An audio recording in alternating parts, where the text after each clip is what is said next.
host of the African History Network show. I'm a talk show host, researcher, lecturer, writer, and historian.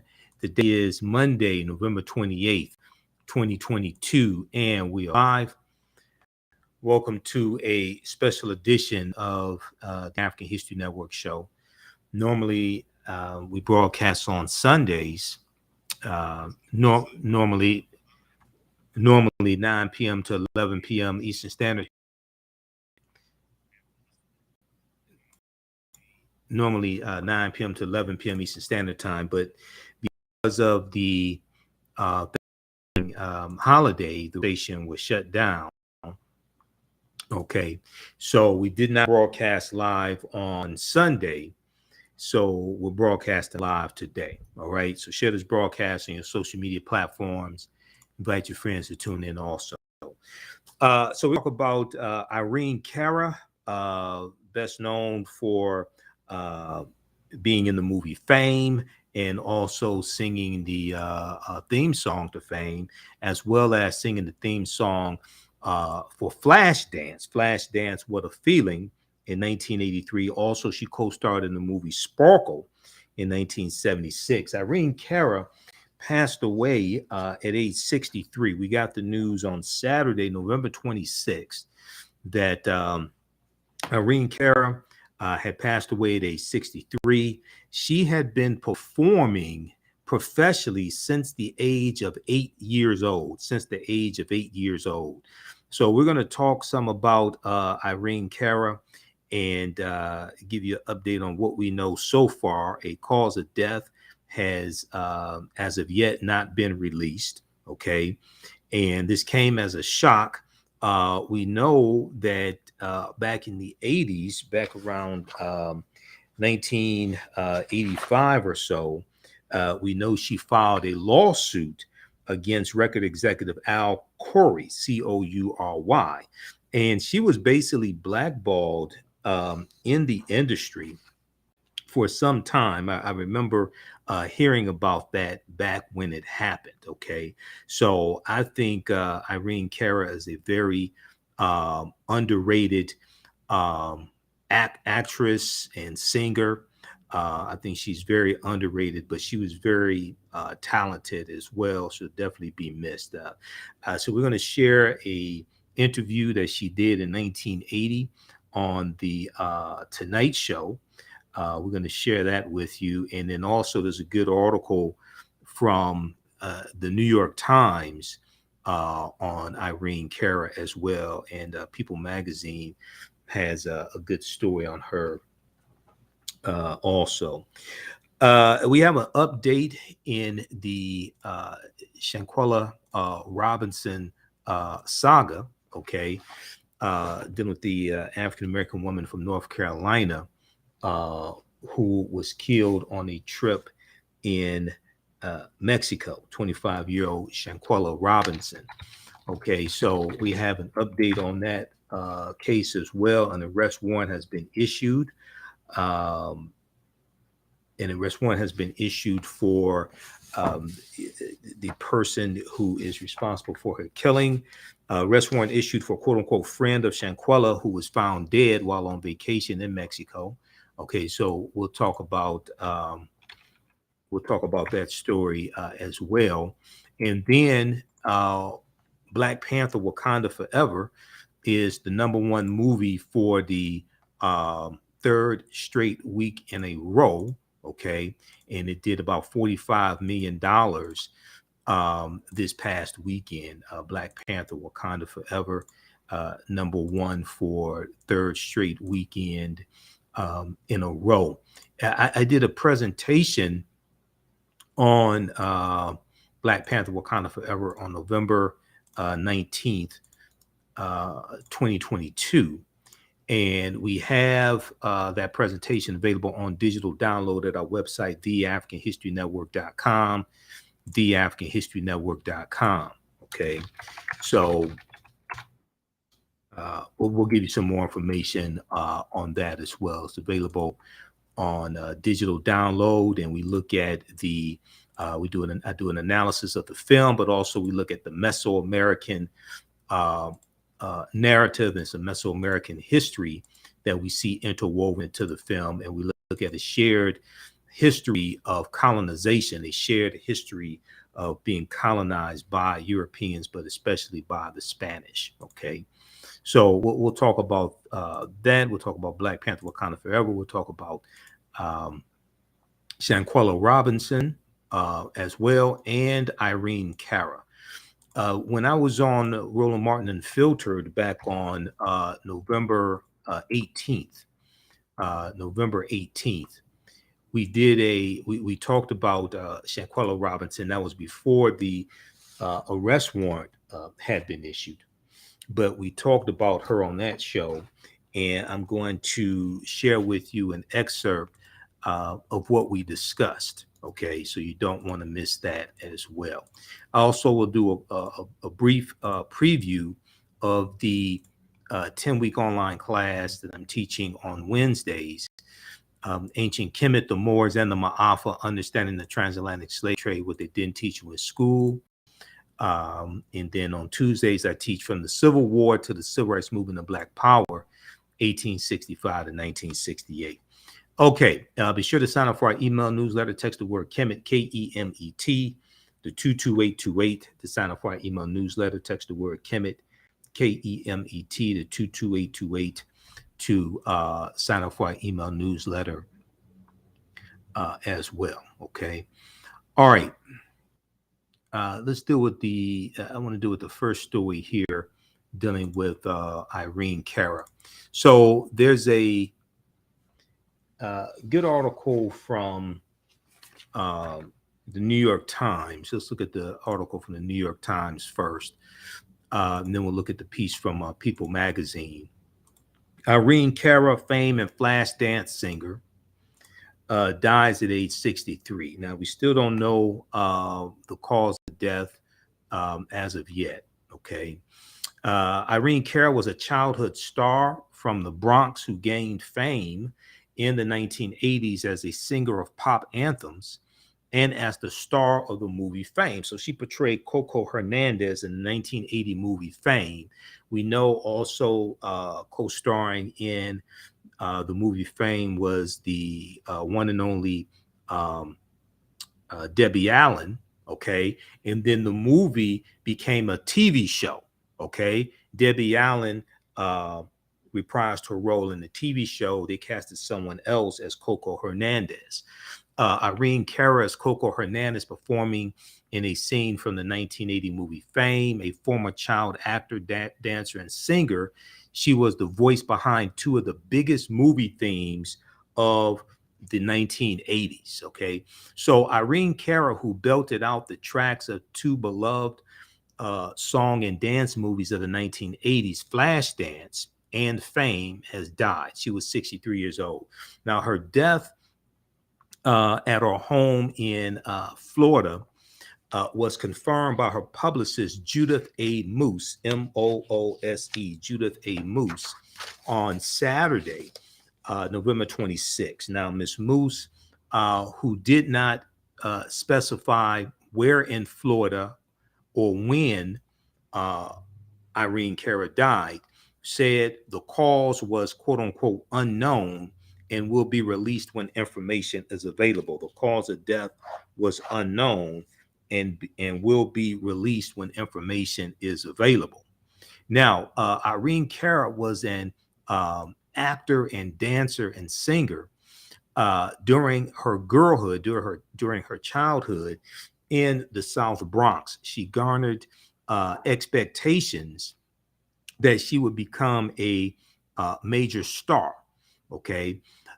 That never occurred, but she did become known for her contributions to two enduring movies, each of which chronicled the artistic ambitions of people like herself, talented working class city dwellers,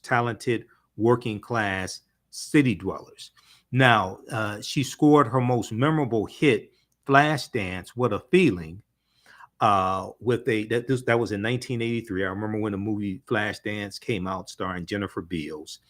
Flashdance, What a Feeling, with a low, deep voice she gently crooned the confessions that opened the tune, then unleashed a power for sustaining notes in the exclamatory chorus. Now, in 1984, her writing from the song Flashdance What a Feeling earned her an Oscar and Golden Globe Awards for Best Original Song. And she also won a Grammy for Best Pop Vocal Performance. Okay. And I remember when all that happened. Also, now this was after Sparkle. Okay. After she was in the movie Sparkle. And I remember there was an episode of What's Happening, the TV show What's Happening, Raj and Rerun and Dwayne. Hey, hey, hey, hey. And she guest starred on an episode of What's Happening as well, Irene Cara.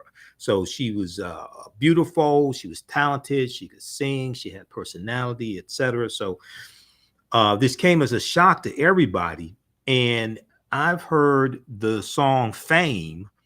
I've heard it more in the past 3 days than I've heard it in the past 10 years, because it's been all over social media. There's a performance of her standing at the microphone, dancing, performing it. We shared it on our Facebook fan page, the African History Network. People have been sharing performances of her. There's an excerpt of an interview that she did in 1980 on David Letterman, the David Letterman show.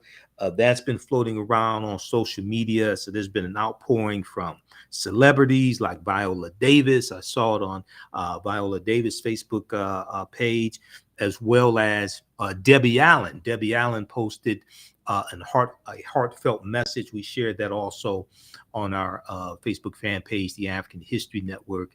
Also, the message Debbie Allen shared about working with Irene Cara and the death of Irene Cara also.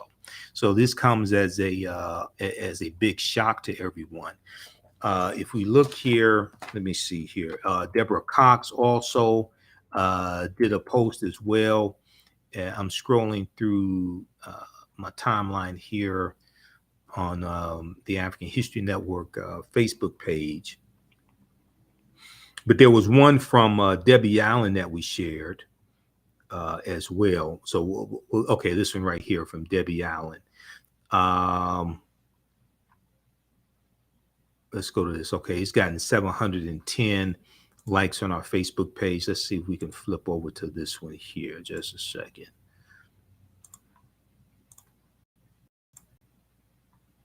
Okay, this.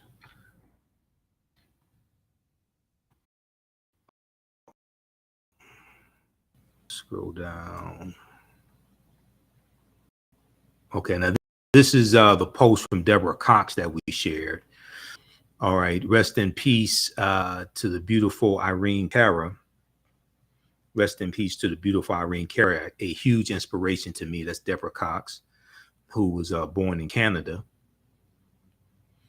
Then we have, let's see, let's go down to,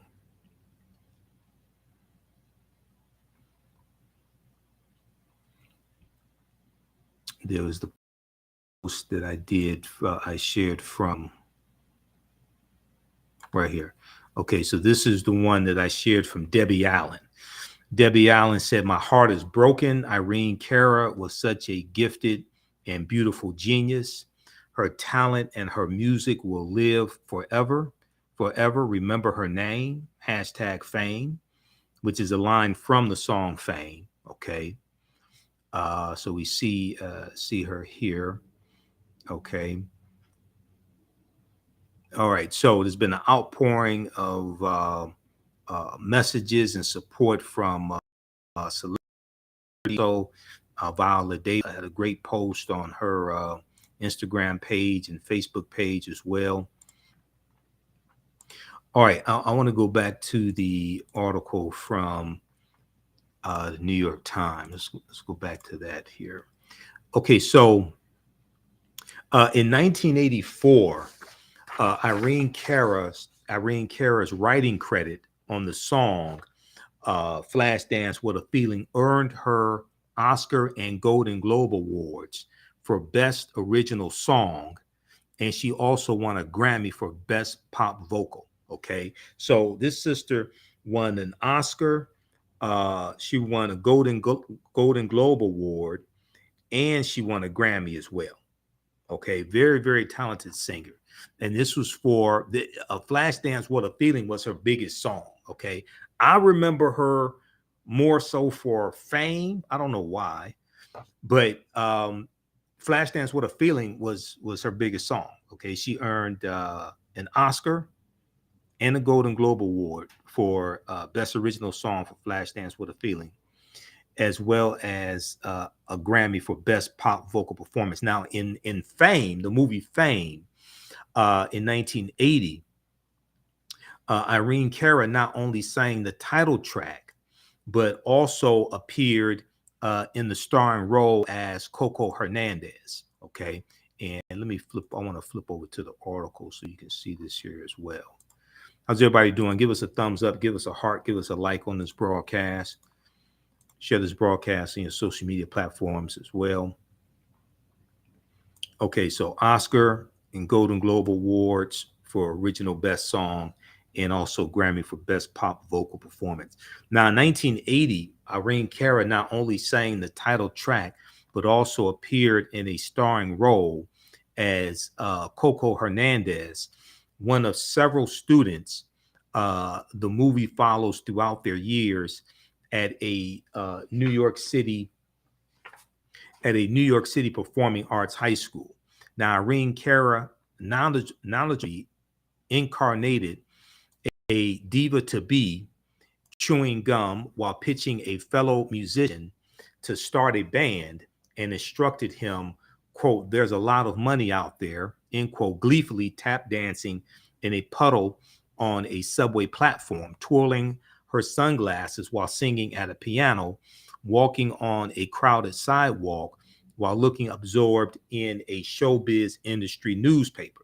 Okay, now this, they have the performance here that's been circulating on social media of her performing Fame also. That's on YouTube. That's in these in this article as well. Now, in addition to singing the movie's title number Fame, Irene Cara also sang another song on the soundtrack, the ballad Out Here on My Own.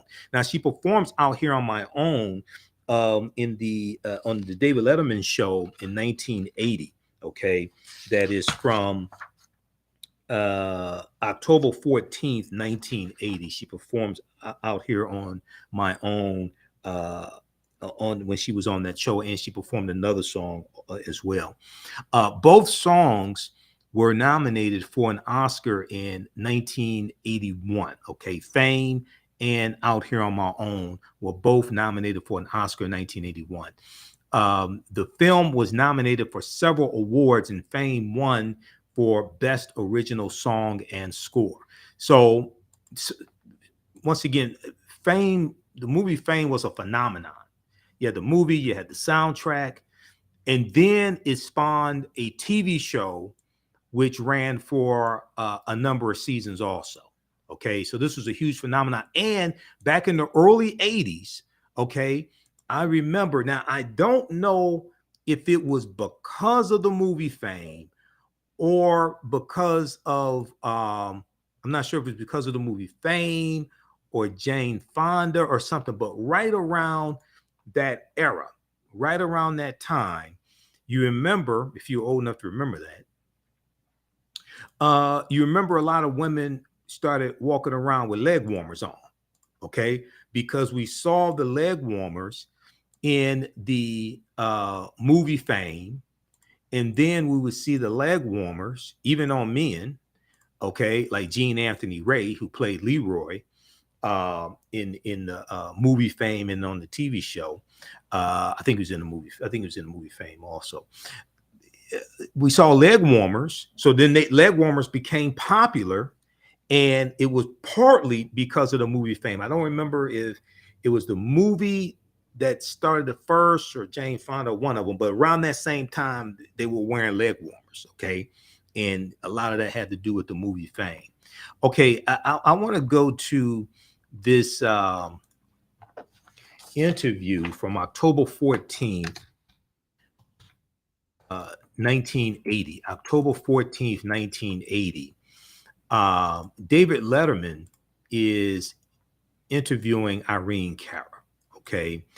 And also remember in Roots, the Next Generation, the movie Roots, the Next Generation that came out right about 1979 or so, Irene Cara played Alex Haley's mother. Okay. And Alex Haley's mother died at age 36. So Irene Cara played that role from age 14 to age 36. Let's go to this clip here from the David Letterman show. And you know Frank. Frank is always talking about you. Yes. How do you know Frank? Frank is the piano player for Out Here on My Own in the movie and in the soundtrack. And you guys... the album, Frank? Yes, I am. Oh, terrific. Yeah, Frank is always, I guess you know, going off to different places to accompany you. You would know that, wouldn't you? You've been performing since you were just a tiny person, a young kid, but you're not very old now, are you? I'll be 22 in March. Just a baby. And so when did you start performing? Professionally at 8. 8 years old? But I actually started at 6. What can a 6-year-old do in the way of entertaining? I was singing and dancing. Really? On stage, yeah, for benefits and beauty contests and concerts. What was your first professional job? It was a play on Broadway called Maggie Flynn with Jack Cassidy and Shirley Jones. Mm-hmm. And I got to meet David Cassidy. He was 18 at the time. And Sean was my age. He was 8. Yeah. Did you feel like you missed anything as a kid, you know? Because you were, I guess you got to devote a lot of your time to show business. I'm originally from the South Bronx, and I don't think I missed anything. I'm not sure what that means, but... As the people in the Midwest know.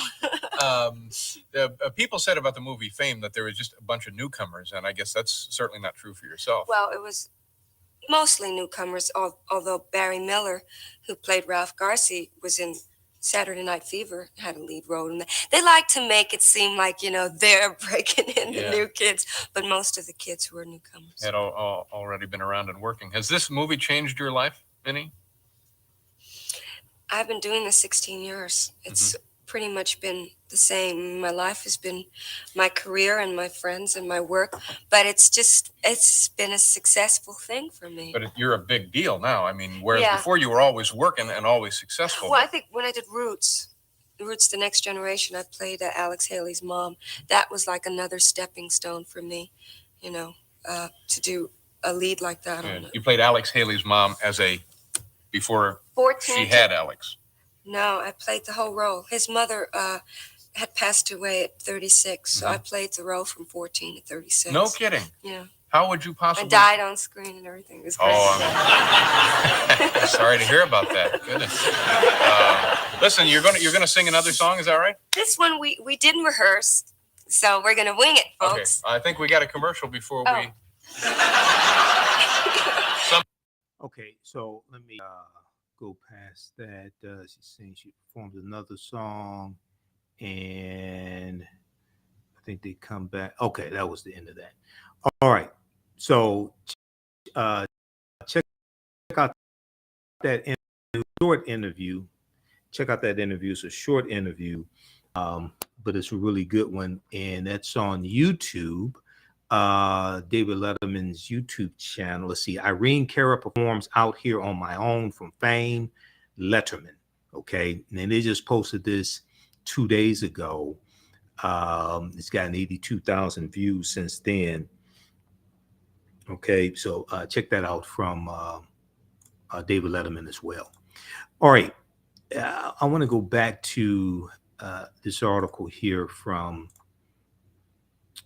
the New York Times. Okay. So in 1980, a journalist with People magazine asked Irene Cara to recount the achievements of her young career. The achievements of her young career. Quote, "You're obviously not from New York." She replied, "Everyone in New York knows what I've done." Now, some commentators shared her lofty sense of herself. Quote, Move Over Streisand, Barbara Streisand, Diana Ross, and Donna Summer. Make Room for Irene Cara, Ebony Magazine wrote in 1980. Quote, since co-starring in the Oscar-nominated movie Fame, her career has taken off like lightning. Since co-starring in the Oscar-nominated movie Fame, her career has taken off like lightning. Now, Irene Cara was born Irene Escalera on March 18th, 1959 in the Bronx, New York. She repeatedly disputed reports about her birth year, at times describing it as 1964. Her official account says she was born in 1962. Her official Twitter account, I should say, her official Twitter account says she was born in 1962. Her mother told the New York Times in 1970 that a young Irene Cara, already a busy performer by then, was 11 years old. Okay. All right. Now, here's another picture of Irene Cara as well. Now, she was also on the Electric Company, children's television workshop, the Electric Company, when she was 13 years old. And I don't remember her on the Electric Company. I went back and looked at some pictures and I saw her on the Electric Company, but I used to watch the Electric Company when I was a kid. I do remember Morgan Freeman on the Electric Company because Morgan Freeman played Easy Reader, okay, on the Electric Company. He was this real cool guy who liked to read a lot. Easy Reader, That's My Name. That was Morgan Freeman's, if I remember correctly, that was his first acting role as a Easy Reader on the Electric Company. But Irene Cara was also on the Electric Company when she was 13 years old. Okay, let's go back to this article here from New York Times. Now, her mother was Louise Escalera, and her mother was a cashier, and her father, Gaspar Escalera, was a saxophonist who worked at a steel factory. She told Ebony Magazine that she, her two brothers, and two sisters belonged to a musical family with a grandmother in Puerto Rico who could play 5 instruments. Now, information on Irene Cara survivors was not immediately available. Irene Cara grew up in New York City and attended music and acting and dance classes as a child. She was said to be able to play the piano by ear by age 5 years old. She was said to be able to play the piano by ear by age 5 years old. Now, she attended the Professional Children's School in Manhattan, New York, a school for child performers and children studying the arts. At age 13, she was a regular on the Electric Company, which is a children's show broadcast mostly on public television in the 1970s, like Sesame Street. I used to watch Sesame Street and the Electric Company. Okay. She was also a member of the Electric Company's band called the Short Circus. I don't remember the Short Circus, but I remember Easy Reader.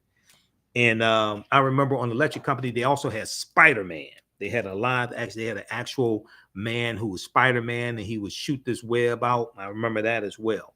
Now, Irene Cara stayed busy taking roles in theater, television, and film, including the title role in Sparkle, a 1976 film about a family of female singers in the 1960s. Now, we know the movie Sparkle was remade in 2012, and part of that movie, at least part of it, was shot here in Detroit also. Okay. Now, this is a scene from Flashdance. Okay, the movie Flashdance, 1983. The character Alex Owens dancing in the film Flashdance, Irene Cara won the Oscar for Best Original Song as one of the writers of Flashdance, What a Feeling, the title song which she also sang. Now, Irene Cara continued to act and make music in the 1980s, but she found herself bogged down by a lawsuit that she filed in 1985 against a record executive named Al Curry, Coury, and a firm of his called Network Records. So I remember when this lawsuit happened, okay, and this really cost her dearly. And she alleged that she was cheated out of royalties for her song Flashdance, as well as Fame. Okay. She alleged that she was cheated out of royalties. And she talked about how she was basically blackballed from the industry, from the music industry, from acting, etc. Okay, now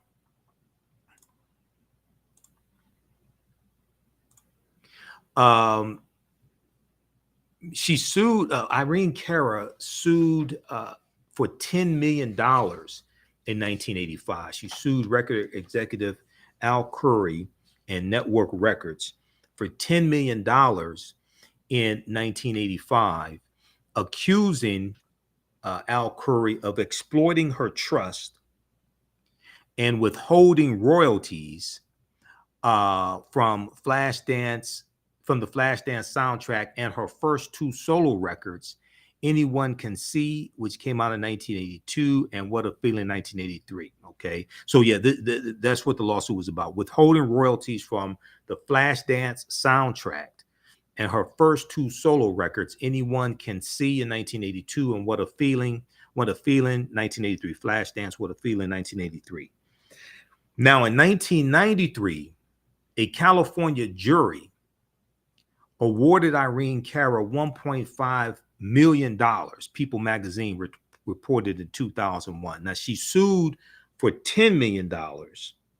She was awarded basically a little more than 10% of that. Okay, she was awarded $1.5 million, well, basically about 15% or so.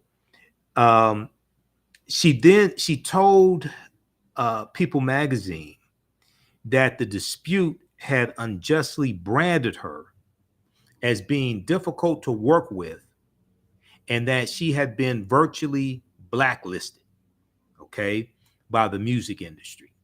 So, because I remember seeing her, okay, you have the movies, the songs, things like this, and then it seemed like she just disappeared. Okay. And I remember we didn't have social media back in 1985. Okay.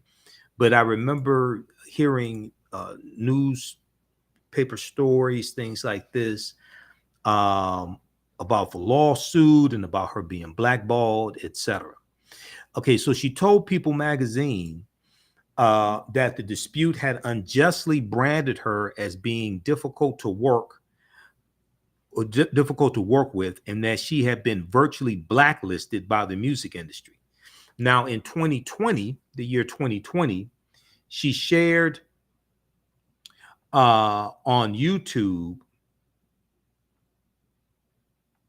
She shared on YouTube two lighthearted dance songs from 1985 that she said had never been released because of the lawsuit. Okay. And I saw a quote from her where she talked about how much that lawsuit cost her, how it hurt her career, etc. I'm going to see if I can pull that up here.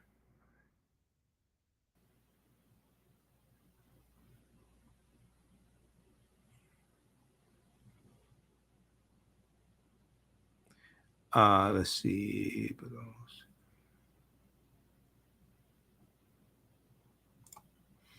Okay, so there's an article that just came out from salon.com. She made it happen. Irene Cara was the voice of ambition, both its power and limits.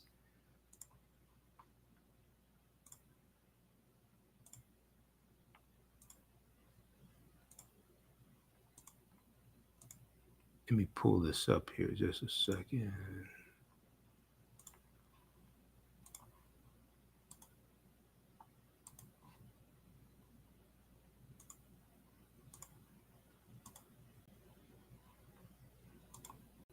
She made it happen. Irene Cara was the voice of ambition, both its power and its limits. Okay, this is from November 28th, 2022, salon.com. And it talks about I want to go to this here. Talks about the lawsuit here. So it says she did make it happen for herself, releasing 6 studio albums and appearing on dozens of other albums and soundtracks. But her own sitcom, NBC's 1981 Irene, was never picked up by the network. Okay, her own sitcom, 1981's NBC's 1981 Irene, was never picked up by the network. She acted on stage and on screen, but dealt with intense legal troubles after filing a lawsuit against her former record company in 1985, accusing them of withholding her royalties. Almost a decade later, she was finally awarded $1.5 million. People magazine reported that in that time, quote, she fled the spotlight, mired in an 8-year legal battle, and disenchanted by the experience, end quote. I don't blame her for being disenchanted by the experience. How much did it cost her to fight this 8-year legal battle? She sued for $10 million. She got about 15% of that. How much did it cost her in legal fees to fight that battle? Irene Cara says she lost her savings to the lawsuit, telling People magazine, the music world virtually blacklisted me. The music world virtually blacklisted me. All of a sudden, I was hearing stories about how difficult I was to work with, ridiculous rumors about drugs, and what a diva I was, end quote. Now, she performed, including voiceover roles in films, but a band she formed in the late 1990s, Hot Caramel, only released one album. Irene Cara remained a star who burned brightly and young. That kind of fatalism tinges her early hits like Fame when she swears, I'm going to live forever. It's stirring because you know it's fleeting. It's stirring because you know it's fleeting. Power like that radiates hot and fast, as Irene Cara sings at the end of Fame at Coco's high school graduation, Coco Hernandez's high school graduation in the movie Fame. I'll burn with the sun. In time, we will all be stars. Okay. And it ends, it says, remember her name. Okay. Read this in its entirety. This commentary from Allison Stein, staff writer for salon.com. She made it happen.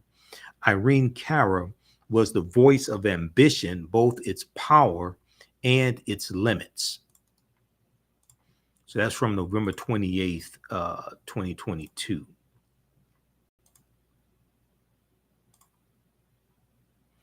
All right, let's continue here. How's everybody doing? Share this broadcast on social media platforms and invite your friends to tune in also. Give us a thumbs up, give us a heart, give us a like. If you like the information, you can support the African Network, sign the TheAHNShow, $, the TheAHNShow, also through PayPal, paypal.me/the AHN show. So keep doing the research, stay on the air, keep broadcasting, pay some of the bills, etc. We have information on the homepage of our website, the AfricanHistoryNetwork.com. And okay, so we also have the information dealing with the online classes that I teach as well. Okay, hold on. Let me refresh the screen just a second.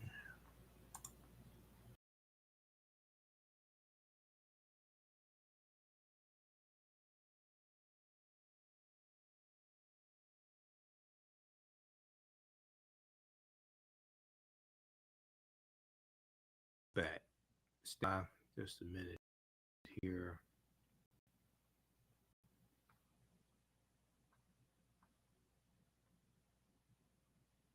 Okay.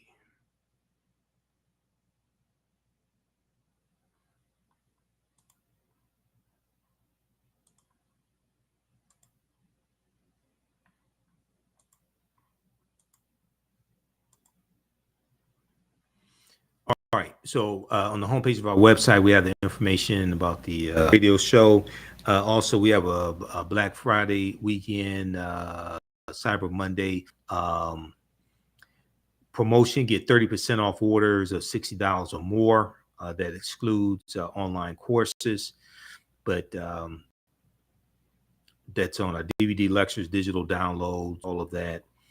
We have the information dealing with Cash App and PayPal here as well. And the Black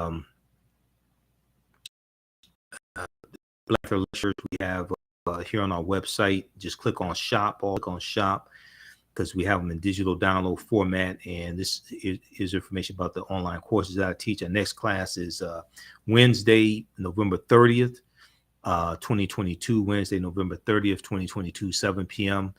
To 9 p.m. Eastern Standard Time. Ancient Kemet, the Moors, and the Maafa.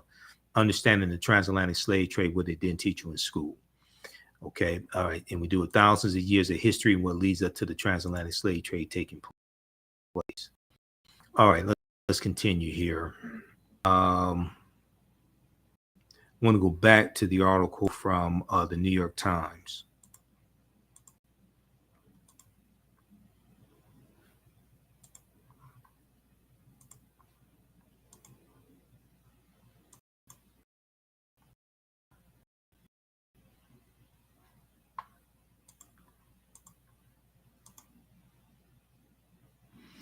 All right. So she told People magazine that the dispute had unjustly branded her as being difficult to work with and that she was virtually blacklisted by the music industry. By 2001, People magazine was describing Irene Cara as a singer whose time had come and gone, but whose stardom remained vivid to those who recalled it. Now, during a recent recording session in Orlando, Florida, People magazine reported an agent had spotted a familiar face. Is that Irene Cara? The agent whispered to a young client of his. She was huge. Okay, is that Irene Cara? The agent whispered to a young client of his. She was huge. So read this article from the New York Times. Irene Cara, Fame and Flashdance singer, dies at 63. This is from November 26, updated November 27th by Alex Traub and Amanda Holpuch, Holpuch. Now, there was also a good article that I read from People magazine, okay? And check this one out also from People. This is from November 26th.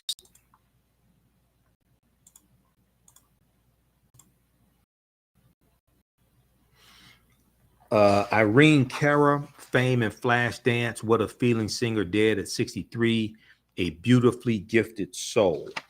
A beautifully gifted soul. Irene Cara died in Florida, in her Florida home this week. Her publicist Judith A. Muse confirmed on Twitter Saturday. So check out this article also. Okay, a lot of it is covered in the New York Times article, so I'm not going to go through it because I don't want to be redundant.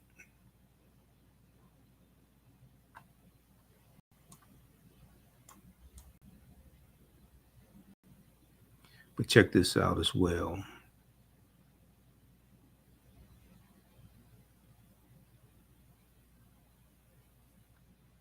Let me see something here. Okay, check it for updates. All right.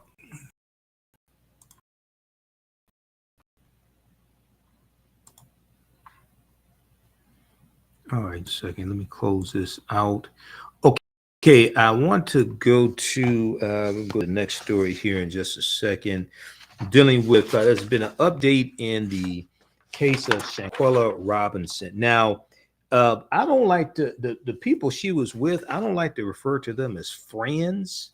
In the media, they call them friends. I put friend in quotation marks.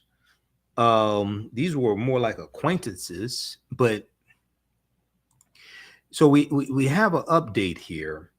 There's been an arrest warrant issued for the person who allegedly killed Shanquella Robinson. All right, and I'm going to go to a clip here from Roland Martin and Filtered in just a minute.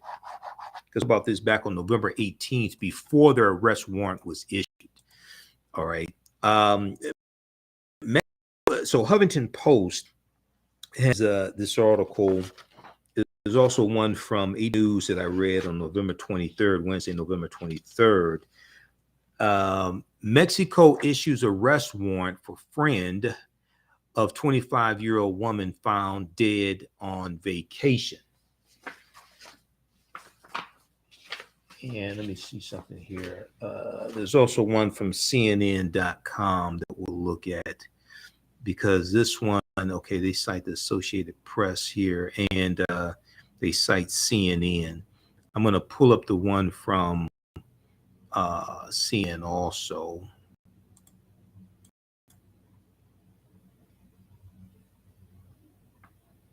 Okay, article from CNN is arrest warrant issued for friend of North Carolina woman found dead while on vacation in Mexico. So if we look at this one from the Huffington Post, Mexican prosecutors are also seeking to get the friend extradited to Mexico from the U.S. So Mexican prosecutors have issued an arrest warrant for a female, let's call her an acquaintance, because they know with friends like these, who needs enemies, right?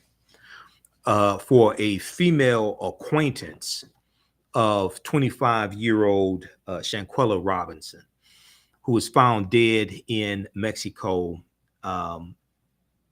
in the month of October, right around October 28th, 29th. They also were working on getting this woman, this acquaintance, extradited to Mexico to face charges, the Associated Press reported. Now, Shanquella Robinson of Charlotte, North Carolina, traveled to San Jose del Cabo, Mexico, with 6 people, acquaintances. I find it hard to refer to these people as friends. On October 28th, okay, October 28th. And let me pull something up here. Okay.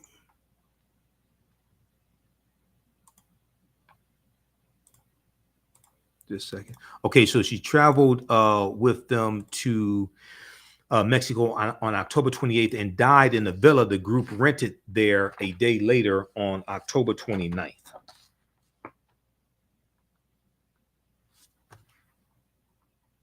Now, Mexican prosecutors issued a statement Thursday saying that would have been Thursday, October 24th, saying that Shanquella Robinson's death came as a result of a direct attack.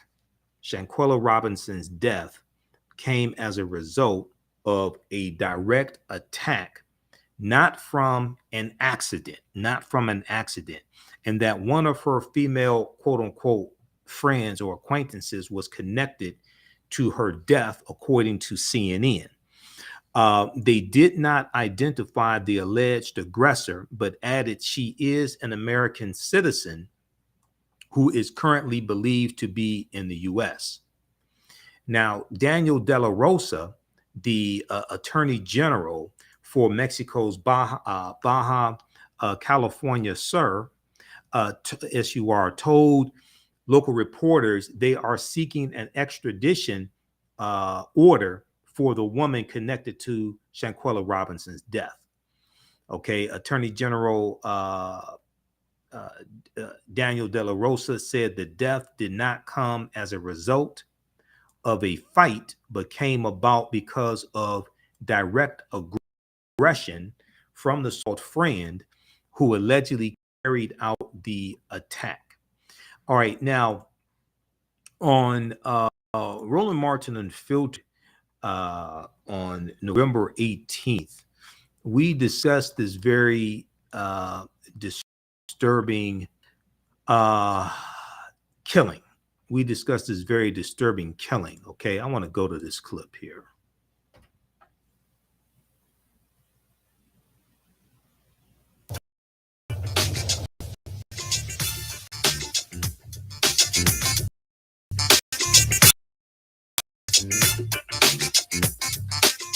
Folks, FBI field office in Charlotte, North Carolina, they have opened an investigation into the death of a black woman who traveled to Mexico with friends. Her friends came home alive. She did not. We discussed this story just the other day. Shanquella Robinson. She, again, went to Mexico with some friends. And her friends say she died of alcohol poisoning. When they called Shanquella's mother, they said it was alcohol poisoning. Yet in the autopsy done on her, there was no mention of alcohol poisoning. In fact, the autopsy showed that she actually had a broken neck and a cracked spine. The video that we showed you was a video that was taken that her mother believes was shot while they were there on vacation. You see Shanquella being viciously beaten by another woman as several people, including a couple of gentlemen, stand there and literally watch it and record it. Don't intervene. You hear one of them saying, she needs to fight back. She's not even fighting back. It is an ugly, ugly video here. No idea what has happened. According to one of the, this is the USA Today story on here, where in this particular story, actually, I'm going to do this. I'm going to pull up another story because there was a particular story where it showed that the individuals who were involved, they actually, names have not been released, but they actually have two of their phones of what took place here. So we've been following these stories to understand what's been going on. But again, FBI officials are working with Mexican officials to figure out what happened to Shanquella Robinson in Cabo San Lucas on October 29th. And so it is, again, just a really, really sad story. He said the autopsy showed severe spinal cord injury and atlas luxation. And this is the story right here out of the folks in North Carolina. First of all, she was a 2019 graduate of Winston-Salem State University.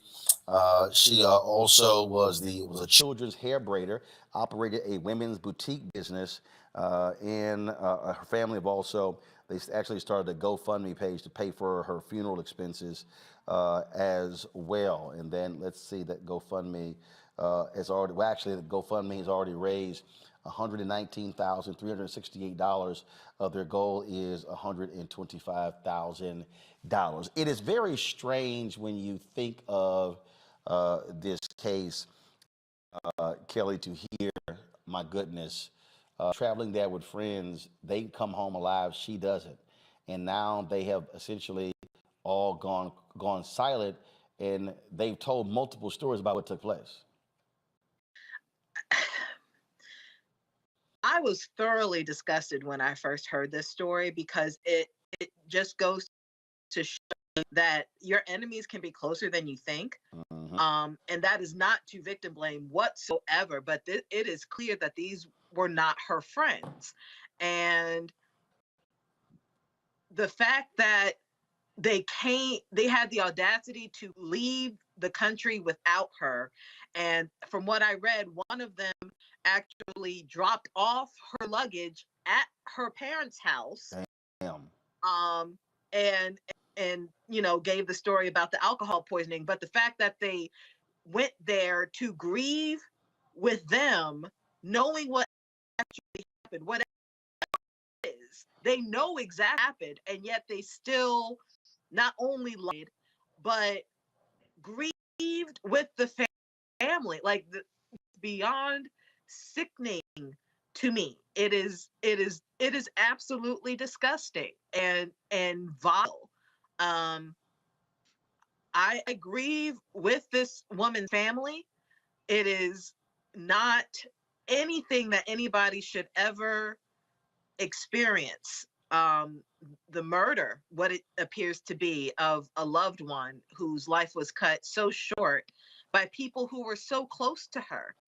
Um, I, I don't have anything much else after that. It's just hard to imagine. Michael, the Mexican officials are leading the investigation. The only reason there's an investigation because there was massive outrage in social media when that video dropped. Yeah, you know, the video has gone viral. There've been a number of articles written about this. We posted an article at the African History Network Facebook fan page about this as well. It's gotten a huge response, a huge outpouring of sympathy as well as disgust for what allegedly has happened to Shanquella. When we look at the article from ABC News, also ABC News obtained the autopsy report and death certificate.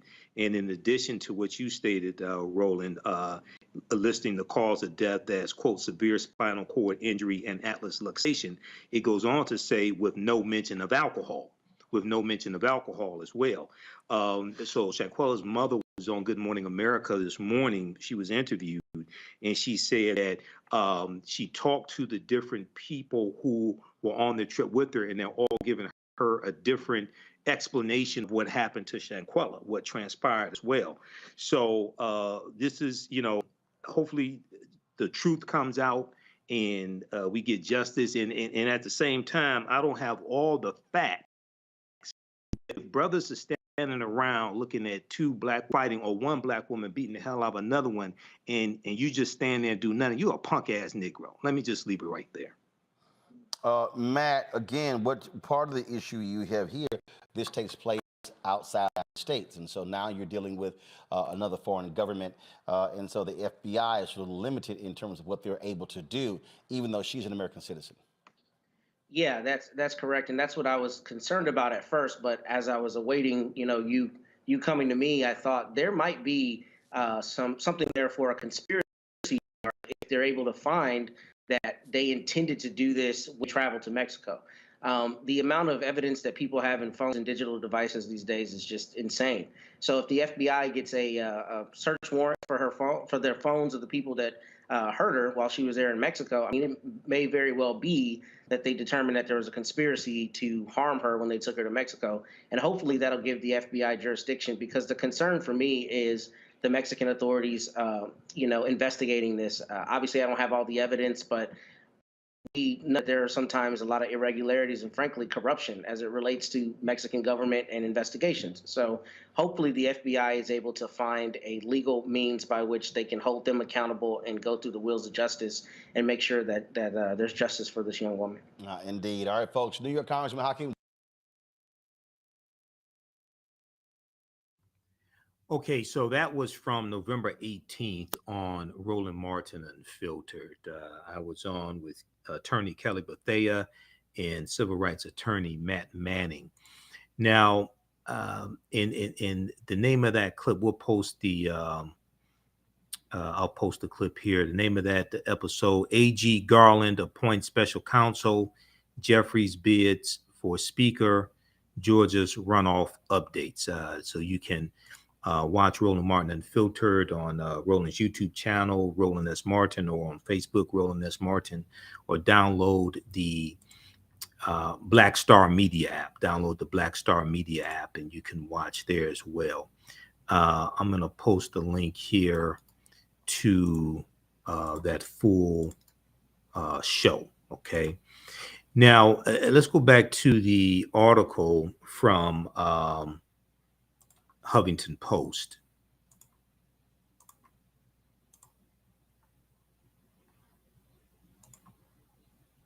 All right, I'm going to go back to this piece here, this article here from the Huffington Post.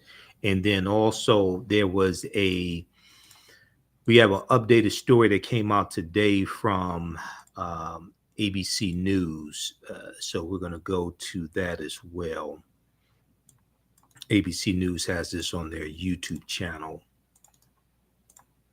But I want to go back to this story from the Huffington Post. Let's go back to that just a second. All right. Okay, so Attorney General De La Rosa of Attorney General for Mexico's Baja California, Sir Daniel De La Rosa, said the death did not come as a result of a fight, but came about because of direct aggression from the so-called friend who allegedly carried out the attack. Now, De La Rosa confirmed both the victim and the friend, both Shanquella Robinson and the so-called friend, are U.S. citizens. The group that Shanquella was traveling with all left Mexico following her death, according to the Associated Press.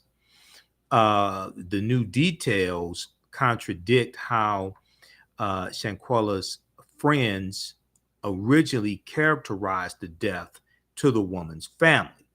Now, Salamandra Robinson, who is Shanquella's mother, told Queen City News, quote, "They said she wasn't feeling well. She had alcohol poisoning." So the so-called friends told Shanquella's mother that Shanquella was not feeling well and that she had alcohol poisoning. She said, quote, "They could not get a pulse. Each one of the people that was there with her was telling different stories." And when she was, when Salamandra Robinson, Shanquella's mother, was interviewed on Good Morning America back on November 8th, right around November 18th, this is what she said as well. Now, her friend's account is also challenged by the death certificate, which said Shanquella Robinson suffered severe spinal cord injury and neck trauma, severe spinal cord injury and neck trauma, and died within 15 minutes of the injury. Now, graphic cell phone video circulating on social media purportedly shows Shanquella Robinson being violently attacked by another member of the group.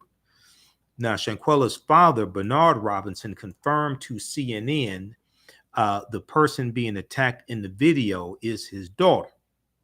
The FBI field office in Charlotte, North Carolina, has also launched an investigation into Shanquella Robinson's death. Okay, so this is from November 25th, updated November 27th, Sunday, November 27th, from the Associated Press. Mexico issues arrest warrant for friend of 25-year-old woman found dead on vacation. Now, they talked about this today on ABC News as well. Okay, November 28th. I want to go to this clip here from ABC News. Mexican police issue arrest warrant in Shanquella Robinson case. Let's go to this clip. Sharing with us today, well, Mexican police have issued an arrest warrant in the death of that American tourist, Shanquella Robinson. Investigators say they believe the 25-year-old was killed by an acquaintance. And now there are new questions about how justice will work across the border here. Matt Rivers has more from Mexico City. Mexican authorities say they believe 25-year-old U.S. citizen Shanquella Robinson was killed by an acquaintance, another American woman, while on vacation in Los Cabos. Robinson was found dead at a luxury resort in late October, traveling with a group of friends whose actions immediately became suspicious. In one now viral video, too violent to show, Robinson is seen being severely beaten by another woman in her hotel room, while at least two people in the room watch or record the incident. In another, someone films Robinson taking a nap the day before she was killed. A police report from the day she died says guests at the resort called for medical help, claiming she had drunk a lot of alcohol. A doctor said she was, quote, stable but dehydrated, adding that the guests refused to bring her to a hospital. The police report said she went into cardiac arrest and was declared dead at 6 p.m. But an autopsy obtained by ABC News contradicted that report, saying she was declared dead 3 hours suffering from a severe spinal cord injury and a dislocated neck. They attacked her and there was nothing she could do, and all she could say is no. She wasn't a fighter, no way. She has a good heart. Mexican authorities now saying the prime suspect in the case back in the United States. The fact that the person accused is an American citizen fundamentally changes all of the evaluation here. Mexican prosecutors filing charges for femicide, which means they believe Robinson was killed at least in part because of her gender. Mexico is asking the U.S. to extradite the suspect to face charges in Mexico. The Department of Justice will have to evaluate any evidence. If the U.S. authorities and potentially a U.S. court are not convinced that the Mexicans have a very strong case, then it's very unlikely that she would be extradited. Now, U.S. authorities could also choose to prosecute this case themselves, and we know the FBI is already investigating. But I spoke to one former U.S. diplomat based here in Mexico who tells me that it's all about whether the Mexican government will cooperate here. Will they turn over their case files? Will they allow the FBI the access they need to properly investigate? Those remain open questions at this point. Kira? All right, Matt Rivers, thanks so much. And so for more on this intriguing case, let's bring in former NYPD Chief of Detectives and ABC News contributor Robert Boyce, as well as ABC News contributor, managing partner of the Cochran Law Firm, Shauna Lloyd. So, Shauna, let me begin with you on this question of extradition. If, in fact, the suspect is developed, the big question now is how would that process work from the U.S. to Mexico? How much we see the movies, people run across the border, but how effective is the extradition process in achieving justice for a suspect who's in Mexico? Well, it's interesting because they do have a treaty that says it can be extradition when people are found to have committed a crime. Now, this one's interesting because we have an actual U.S. citizen who's accused of the crime who is still in the U.S. Mexico actually has to submit a request to have this individual arrested and then extradited. It is evaluated by the State Department and the Department of Justice Criminal Investigations International Affairs Office. Once they have found that the legal findings are sufficient to rise to the level of criminality, it's then forwarded to a district judge to issue that arrest warrant, and then a hearing is had. At that hearing, all the evidence is produced from what the Mexico authorities have gathered, and there's a determination if there's enough legally sufficient information in this investigation to determine charges that would support extradition. So, Shauna, could we see Mexico engage in the prosecution regardless of whether the suspect is extradited or not? Absolutely, because the U.S. can actually seek to bring charges against this suspect currently. Mexico has to support the investigation by providing all of the information, the evidence, and all of their case files that they currently have, because that's what the U.S. would be making any determination based on. And Bob, this investigation across an international border is going to be complicated. How much cooperation would the United States get from authorities, police investigators in Mexico? Does that work smoothly most of the time? It does, but it depends on the issue. And the issue here is you have a big problem in the timelines going forward. You have medical reports where they call it 2:15 for help. They leave and then they come back. And then she's declared dead at 6 o'clock. That's not indicated on the coroner's report. There's some big problems they have to work through before anything of this goes forward. Also, we don't know what happened before that terrible video, that assault, or afterwards, or what time that was. There's so many questions here. It's going to take a while to hash out, but I think it will get done in the end. It's just what Shanna said before. If not, the FBI will prosecute those persons here in the U.S. if they can't get anything that they need. So then, Bob, did Mexican investigators drop the ball here in the initial stages of the investigation? I can't say that without that information, but I tell you one thing, they don't seem to be coordinated with what the reports are coming out of there. The prosecutor, Mr. Anela, said basically they have a clarified case. I don't see how that's possible with these changes. Clearly, this thing had changed 2 weeks after the event with the video going viral like that. It changed everything. And now here we have the Mexican authorities with an arrest warrant for a U.S. citizen. So things are really ratcheting up here. I think it's going to be a long time before that family, the Robinson family, have the answers they want. But I think it's going to happen. It's just take a while.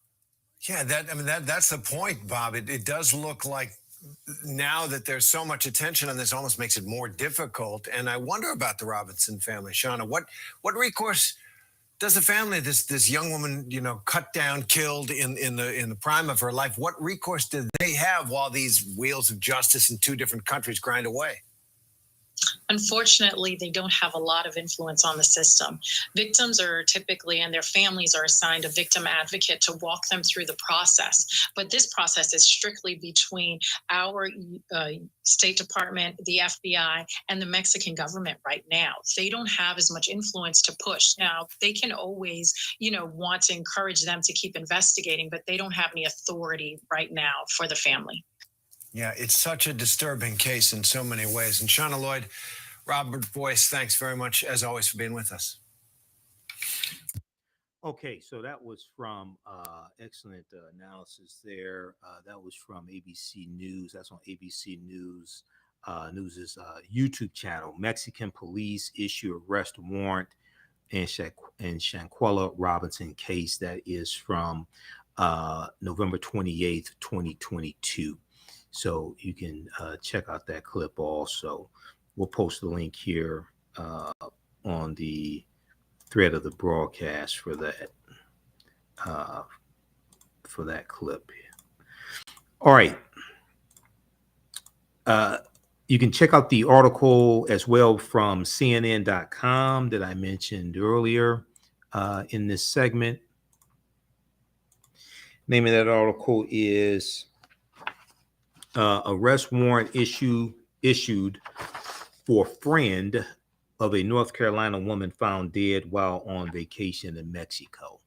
This is from CNN.com, Friday, November 25th, 2022.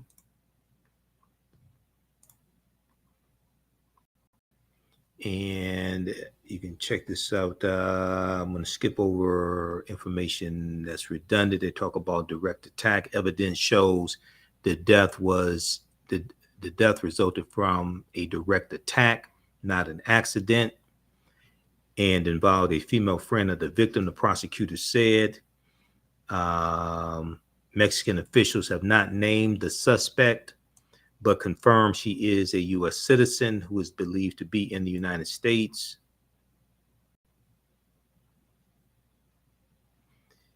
Okay, CNN has reached out to the U.S. State Department, FBI, and U.S. Justice Department for comment. The extradition process was underway for the suspect. The general for Mexico's Baja California Sur, Daniel De La Rosa, told local media on Wednesday, November 23rd. He said there's already an arrest warrant issued for the crime of femicide. There is already an arrest warrant issued for the crime of femicide to the detriment of the victim and against an alleged responsible for these acts, a friend of hers, Attorney General De La Rosa said Wednesday. Okay. The death certificate classifies Shanquella Robinson's death as, quote, accidental or violent, end quote, noted the approximate time between injury and death was 15 minutes. Okay, so read this one here from CNN.com. Arrest warrant issued for friend of North Carolina woman found dead while on vacation. Now, I saw an article from NBC News. Black social media's voice is critical in pursuing justice, experts say. And in this article, Shanquella's mother credits African Americans on social media posting about this story, talking about this story. She credited that with getting nationwide attention for Shanquella's death and national media covering the story. This is from NBC News, the NBC News Black platform, but it's at NBCnews.com. Black social media's voice is critical in pursuing justice, experts say. The mother of Shanquella Robinson said Black social media users are to thank for amplifying her daughter's case. This is from November 22nd, Tuesday, November 22nd, 2022, written by Char Adams, CHAR, for NBCnews.com. Salamandra Robinson, mother of Shanquella, said she is sure she'll see justice for her 25-year-old daughter, who was found dead last month in Mexico, but she never imagined so many strangers would rally behind her and her family. She said it really feels good to see the help coming in.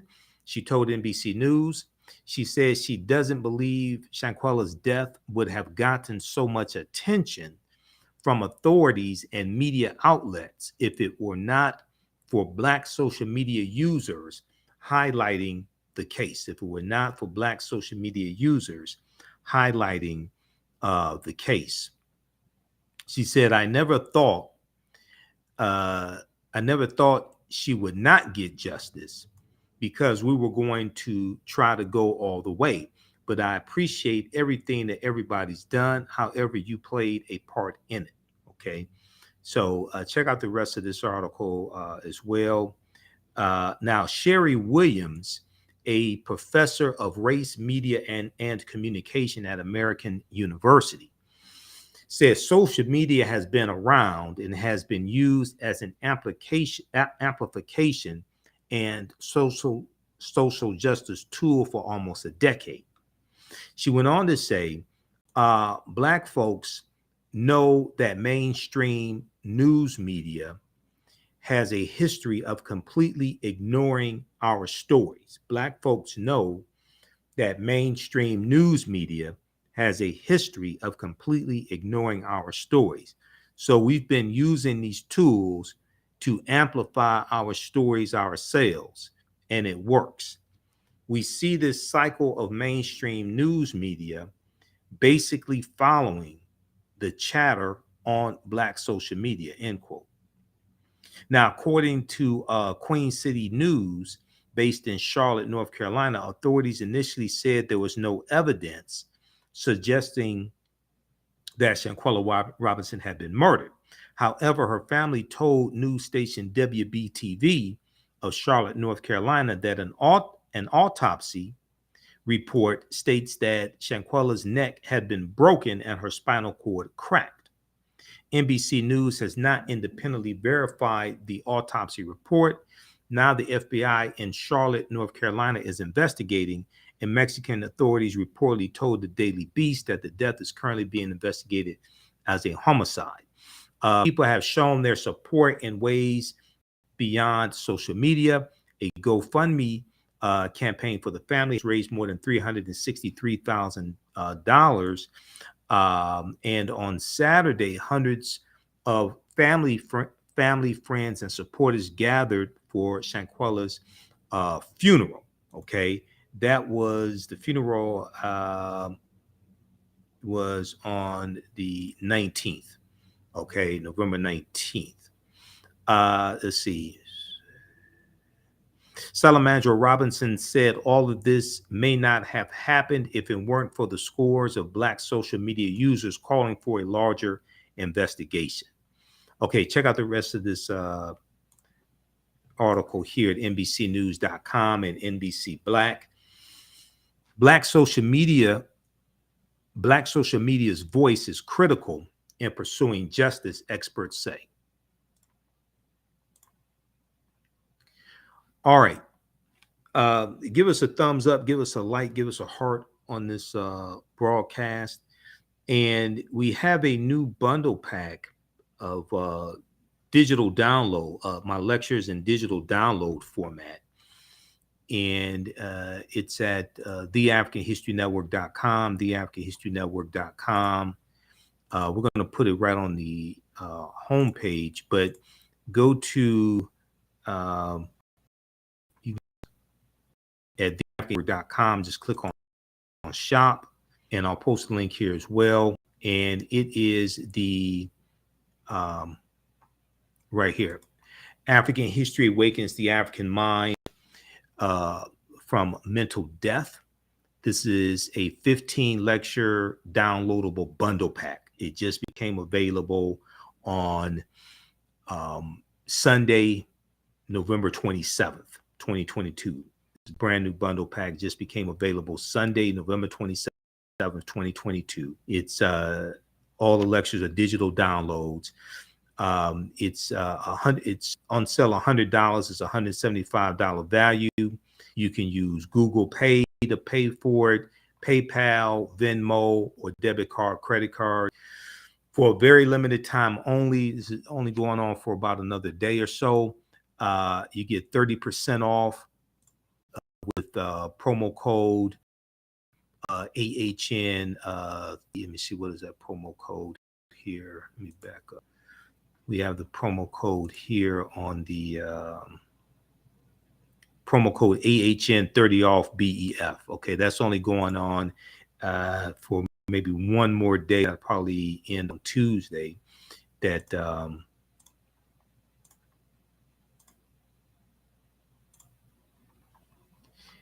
promotion, then it'll still be discounted at $100, but it's still an excellent value at $100, because that's $175 value.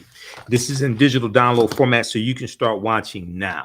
Okay, you can start watching now.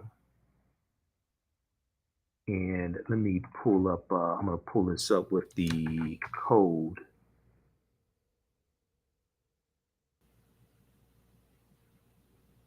Okay, and here's the link.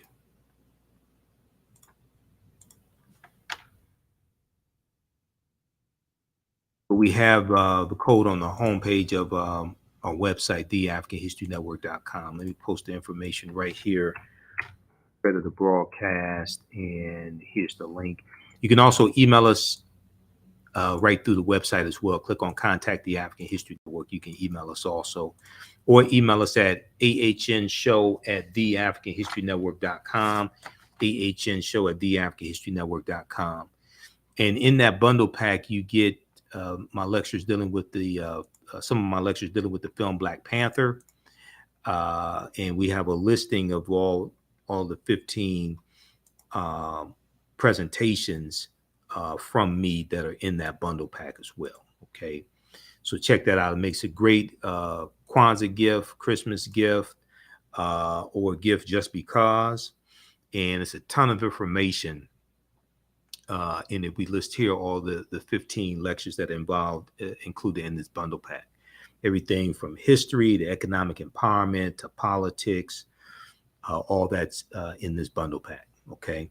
All right. So you can order that right now and start watching. It's all in digital download format, because people have been asking for more digital downloads in my presentations. So now you have them. So please support that. Please purchase that and support the African History Network. All right. I want to go to this next story here.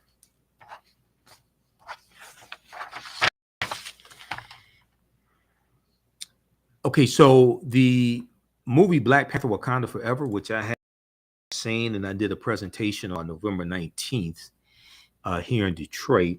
We have that on digital download as well. I'll give you that information in just a minute. That digital download is $10. The movie came in number 3. I'm sorry, the movie came in number 1 for a third week in a row. The movie came in number 1 for a third week in a row, and did about $45 million. There is a article from Variety.com on this as well. Black Panther Wakanda Forever staying on top of quiet Thanksgiving weekend box office, staying on top of quiet Thanksgiving weekend box office. Let's go to the story here.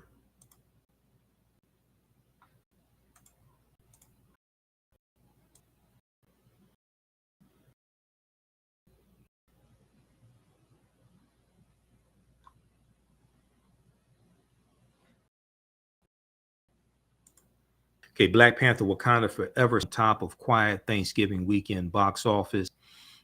This article is from November 26, I think it said. November 26, 2022. Yes.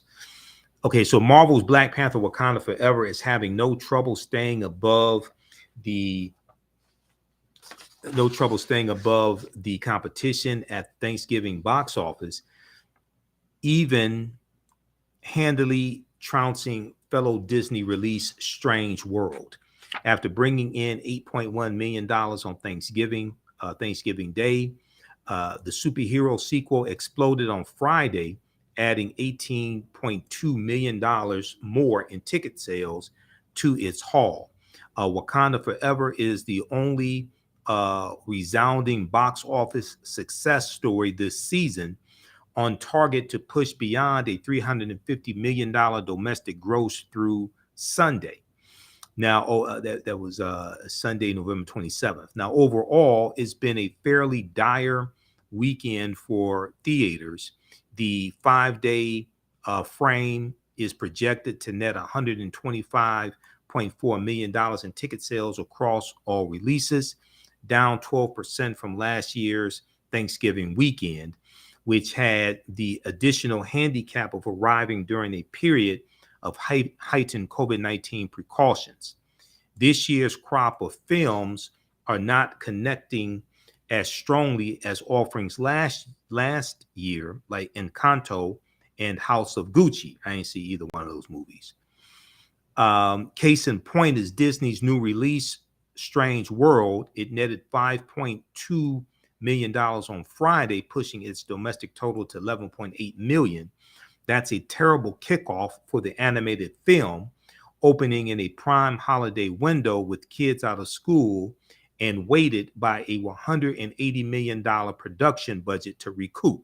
So they're already saying the movie's a flop. They're gonna lose money on that movie. It cost $180 million to make the animated movie Strange World. Okay, so read the rest of this here about this weekend at the box office. Black Panther crushed the competition at $45 million. Also, if we take a quick look at boxofficemojo.com as well, we see it ended up at 45.6 million. Let's look at this here quickly.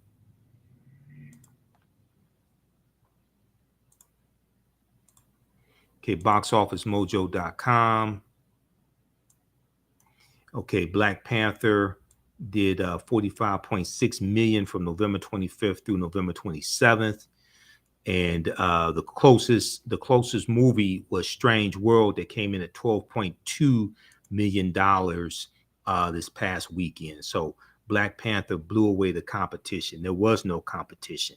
They have an article here at boxofficemojo.com. Wakanda Forever dominates with strong $64 million 5-day gross, including Thanksgiving Day, and otherwise weak Thanksgiving weekend. Strange World flops with 18.6 million 5-day cumulative. Okay, check that out at boxofficemojo.com. Now, I was on The Culture with Faraji Muhammad on the Black Star Media Network, Roland Martin's network, the Black Star Media Network, on November 14th. And we talked about the film Black Panther, Wakanda Forever. And also, let me give you this information here as well before I forget. So we're going to put this on the homepage of our website as well, TheAfricanHistoryNetwork.com. I've been so busy and my work schedule has changed. also. So everything is up in the air. But this is, we have this on digital download right now. It's not on DVD yet, but it's on digital download. So you can order and watch it right now, watch it immediately. You can stream it as well as download it. Black Panther Wakanda Forever Analysis, African and Mesoamerican Culture, A Shared History by Michael Imhotep. I did this November 19th, 2022 here in Detroit. It's on sale, $10, okay? And we look at the African cultural influence in the film. I deal with a lot of history in the lecture as well. It's a little more than 2 hours. And we looked at a shared history as well of both Africa and Mesoamerica, Mexico, Central America being colonized by Europeans, but also Africans being the victims of colonization by the Spanish as well. We look at the Spanish under Christopher Columbus, for instance, going into Hispaniola and the Bahamas and Panama and Honduras, things like this. But we also deal with the African Moors fighting against the Spanish in Spain as well. Okay, so we deal with all that history in this lecture here that I did here in Detroit. Black Panther, Wakanda Forever Analysis, African and Mesoamerican Culture. Okay, that's on sale, $10 on digital download. It's a fantastic presentation, if I do say so myself. The people who attended, we had a packed house for that lecture, by the way. It was a lunch and learn. They had just seen the movie. They went to the 11 a.m. showing of the film, and then they came to the presentation where I was speaking. So I'm going to post this link here, post this information here on the thread of the broadcast, and it's on our website, TheAfricanHistoryNetwork.com, under just click on shop, and we'll put that on the homepage of the website as well. Okay, and it's on digital download, so you can start watching right now. All right, I want to go to this segment here. November 14th, I was on Faraji Muhammad's show, The Culture, and we talked about Black Panther. Okay, Wakanda Forever. Let's go to this clip. Hey, B, all in. And you are the first person, just for full transparency, never really considered Afrofuturism until I actually literally met you and Riz, your husband. Like and folks, when I'm saying that for real, because you don't. Again, this idea of a black future. Y'all remember the Jetsons? There were no black folks in the Jetsons. There was no black folks in the Jetsons in the future. Mm-hmm. So when you're talking about a black future with a world full of technology, when you're talking about a future with the world full of power, when you're talking about a future with the world full of organized structure, you don't necessarily, and this is because of the conditioning that we as black folks in this country have undergone, we don't see black people being a part of that world. That's just right. And I know people say, well, it's been in the comic books for years, but you're right. But this is a whole different level. Once you bring something from the books into film, right, it's felt on a different level. And brother Michael, I want to get your take on this because yes, the Rolling Stone just put out a piece earlier today. It says Black Panther: Wakanda Forever isn't just a sequel; it's an MCU geopolitical game changer. So look at this. That's our sister Letitia Wright playing Shuri during the funeral of T'Challa in the film. Right. They said that Ryan Coogler's blockbuster draws from the comic superhero mythos and real-life revolutions to make a strong anti-colonialist argument. It also resets the cinematic universe's political balance in a big way. Now, here's the funny part about this, Brother Michael, and you rocking the shirt. But here's the funny part about this. I've actually seen black scholars who say that this film is tragically. Well, they ain't do their research. That's part of the problem. So preface this by saying, I did 3 months of research on the film Black Panther and the Black Panther comic book before I did my lectures on the film Black Panther, because I have lectures that I've done on the film. One of them was almost 3 hours, and it's available at my website, TheAHNShow.com. So I did deep research, because after I saw the film in February 2018, even though at the time I've been studying history, what was it, 25 years or 26 years at the time, I knew I was not qualified to do lectures on the film and really talk about the film. So I did deep research. Everybody was not that responsible. Let me put it politely like that, to do that. So first of all, when we do Afrofuturism, we're dealing with science fiction and fantasy meeting cultures of the African diaspora. And we see this represented in the film. Now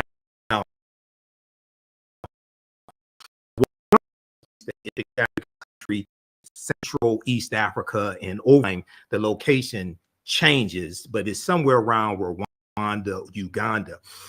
Even though it's a fictitious country, Wakanda is a real word. We see Wakanda in the Omaha Pong Indian Native American languages. It means possesses secret powers. It's also in the Osage language as well, and it's in reference to the Osage god, their deity. Okay, Wakanda. There are different spellings of it. One of the most popular is Wakanda, which you see in the film. In Wisconsin, there is a Wakanda water park in Wisconsin. It's spelled the same way as a movie. It's been there for decades. There are schools across the country, like in Nebraska, named Wakanda. Now, it's also a Kikongo word. Kikongo is a Bantu language, and in Kikongo, it's in reference to family. One of the things that's so important about the film is that when we look at Wakanda in the movie, the world thinks that Wakanda is a third world country, but Wakanda uses technology to hide the fact of how technologically advanced that they are, to keep colonizers from coming in and plundering them and raping the country. Okay, so one of the reasons why the film, the first one, did so well, and it was #1 for 5 weeks here in the U.S. and did $1.4 billion worldwide, is because it wasn't another slave movie. #1. And even though slavery is part of our history, ain't the only part of our history. #2, we got to see African people controlling a nation, controlling natural resources. We got to see 11 different African cultures infused into the film Black Panther. So Ruth Carter, who's the costume designer, and she was also the costume designer on the film Malcolm X. She studied African cultures for 6 months and infused 11 different African cultures into the film. So we see the Mercy from Ethiopia in there. We see the Zulu from South Africa. Queen Ramonda, played by Angela Bassett, the hat that she wears, the flat hat, that's from the Zulu. That's a hat that Zulu women wear, and it was largely Zulu royalty or wealthy women that will wear it. The rings that we see the Dora Milaje wear around their necks, okay, that's from an African culture as well. And the Dora Milaje, who are the Dora Milaje means it means I forget, Dora Milaje, the adored ones. Dora Milaje means the adored ones, the African female warriors. They're based upon the Ogoji or the Ohozi in Dahomey. That's where they come from. Their costumes are inspired by the Maasai of Kenya. So when you look at the Maasai in Kenya, you'll see how their costumes reflect that. So it's a powerful movie, and you can use if you understand history, you can use the film Black Panther to teach African history to our people, teach it to our children. Because I did a lecture I did a presentation to 65th through 12th graders and their teachers, and broke down the film and the African cultural influences in the film and how it relates to history. And I was explaining to the teachers how they can use the enthusiasm of the film Black Panther to teach African history and African American history to their children. Okay, and I saw the new film on Saturday. And one of the big things, one of the most important things about this also is that different African American organizations have been buying out theaters and using this as fundraisers also. So in 2018, a lot of simple Simon ass people on social media said, "Oh, Disney making all this movie, black people ain't making no money." No, black people made money off of it then, and they're making money off of it now. You just didn't make any money. You didn't position yourself properly. Okay, success is where preparation meets opportunity. I taught entrepreneurship for 7 years. My degree is in business administration, and it's not in history. I'm a historian, but my degree is in business. Okay, success is where preparation meets opportunity. You knew the movie was coming out for like 4 or 6 years, so you didn't position yourself properly. The new movie is phenomenal, and it brings into it another aspect when we do a Mesoamerican culture, Latino culture. When we deal with Tanakh Hereta, who plays Prince Namor, and in the comic books, Namor was whiter than white, but here you get another indigenous. You get an indigenous culture as well, and I'm not going to give away no spoilers, but there's a scene where he talks about how in this movie we find out that vibranium exists in his underworld country as well. Okay. And he talks about how now the world has found out about this, and now we have to protect ourselves from colonizers coming to take the natural resource, coming to take the vibranium from his world as well. Okay, so it brings into this dynamic of colonizers colonizing and attacking indigenous people, Africans, Mesoamerica, the Aztecs, things like this. And there's an Aztec that we see in the film also. So it's a powerful movie. It's not perfect. None of these movies are. So the naysayers, if you don't like it, go make your own damn movie. But you ain't. First and foremost, brother, you know how I feel. You know how I feel about when you break it down, brother. I appreciate you for breaking the history and giving us some insight on that, because I think that's important. And you know, when we talked about before the movie was released last week, we talked about it, and I shared with people, brother Michael and B. Look, this is a black man. Now I don't know if we can talk about this enough. That Ryan Coogler took this film, this story, and he brought it to the screen. Right. Oh yeah. And he rewrote it. He rewrote the story. Now he rewrote. You talking about after Chadwick Boseman died? Because he had to rewrite the script after Chadwick Boseman died. He had to rewrite that script. Right. Right. He rewrite that. Joe Robert Cole, his writing partner. Yeah. Yeah. Right. They had to rewrite the script. And you're talking about all of these different elements that they had to infuse to create the story of Black Panther Wakanda Forever. I'm telling y'all, folks, this is absolutely a phenomenal film on so many different levels. And so, you know, when you see it, it's like, you know, I get to a place now, brother Michael and B, that sometimes some of our people want to be so hard, so high, and so hard. When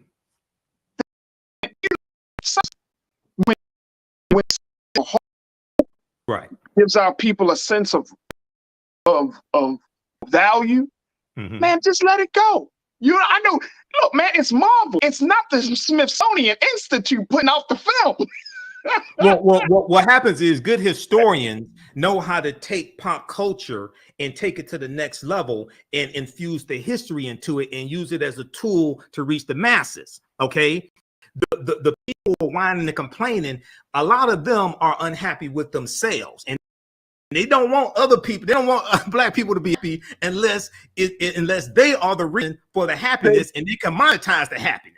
Come they on, can brother. sell it to you, they're all right. So they're saying more about themselves than they're saying about Marvel or Disney. But this is a powerful movie, and we need to take that and deal with the history surrounding all this, and use it to teach our people and teach our children also. Absolutely, and you know, back to your point that you was making about colonialism, and what we're seeing. Like this movie right here, I think opens the door for us to have some very, very important conversations about our history, about colonialism, about the unity of Black and brown communities. Mm-hmm. It's like this film speaks on all of those things, about grief, about legacy. I mean, I don't want to give no spoilers away, but this film speaks to so many different pieces. And I think that if there's an opportunity to teach our people, to inspire our people, and to empower our people, I think we should take it big. I think we should just take it, whether it comes from a movie, whether it comes from a comic book, or whether it comes from a news show, whatever the case may be, take it. Yeah, you know, like when The Matrix came out, all right, it created a splinter culture, all right, that understood deeper conspiracy, understood that we're all plugged in to a source that is not organic, and it's on the individual to unplug. All right. That's the greater messaging behind The Matrix, right? And so anyone who was a part of that Matrix generation changed and grew as a result of this fictional piece. Yeah. Okay. So to me, Black Panther and The Matrix tell the same story. Okay, tell the same story. They all grossed the same amount of money. And so because at the end of the day, people are striving to connect to a source that is not white men. Woo! Even white people, okay, come on, understand that there's a greater source that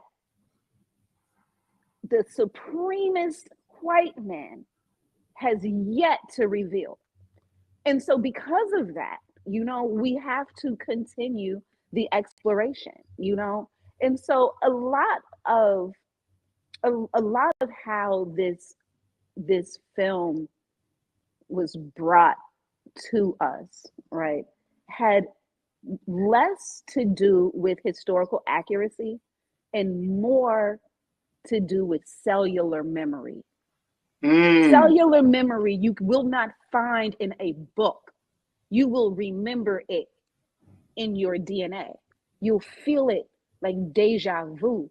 And Black people have an abundance of cellular memory. Our gut flora is amazing. We know what's happening. Even if there's no proof, we know for a fact that Trump is up to some shit. We know. Right. We Right. know. We already know certain elements, even if we can't put our finger on the exact data. That's the part that has to be strengthened in order to exist in the Afrofuture without being a drone, because you're not going to die. All right. You might not lead with your thought though. And that's scary.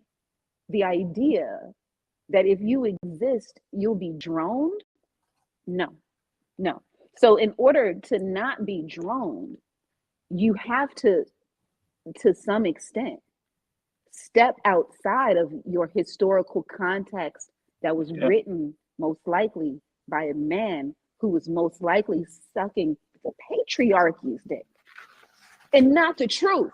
You understand? And so until we get to that, to where we can understand what is written inside of our DNA, to actually be able to speak on that, to stand on that, and to build new nations off of that supreme wisdom, that right there is what Wakanda is. Wakanda is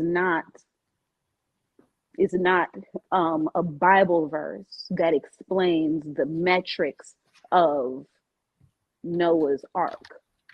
You understand? Like, that's not what Wakanda is. Wakanda is a cellular memory of Ryan Coogler. Wakanda is a cellular memory of where we came from before our worst nightmare happened and we're living in, you know, Yep. the post-traumatic effects of slavery and disenfranchisement from our language and our culture. You know, we have to figure out a way in order to make ourselves whole again, you know, and I don't think that reparation is ever going to come from an external source. That reparation has to come from an internal source of the cellular people, you know? And I think, to your point, B, when you're talking about, you know, the cellular level of understanding, you're talking about having at least a reference point of history, understanding that all of our history is not always written in a book. All of our history is not always it can be found literally on the walls of some of the greatest pieces of stone. You know what I'm saying? From the pyramids and other places. So, you know, we have our history. We have made our mark literally all over this globe as Black people. Right. To show our level of supremacy, to show our level of our ability to our level of power. And that's one of the big things that you know, that we should keep in mind. I want to take just a couple of quick comments from our online culture crew, because a lot of folks are checking in.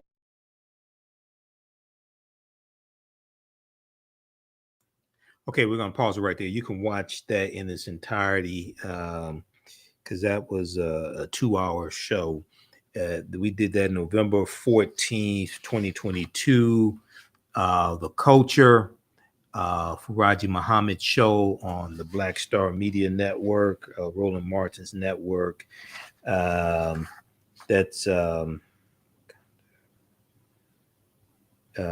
talked about Wakanda Forever, and I don't remember what else we talked about. That. Let me see.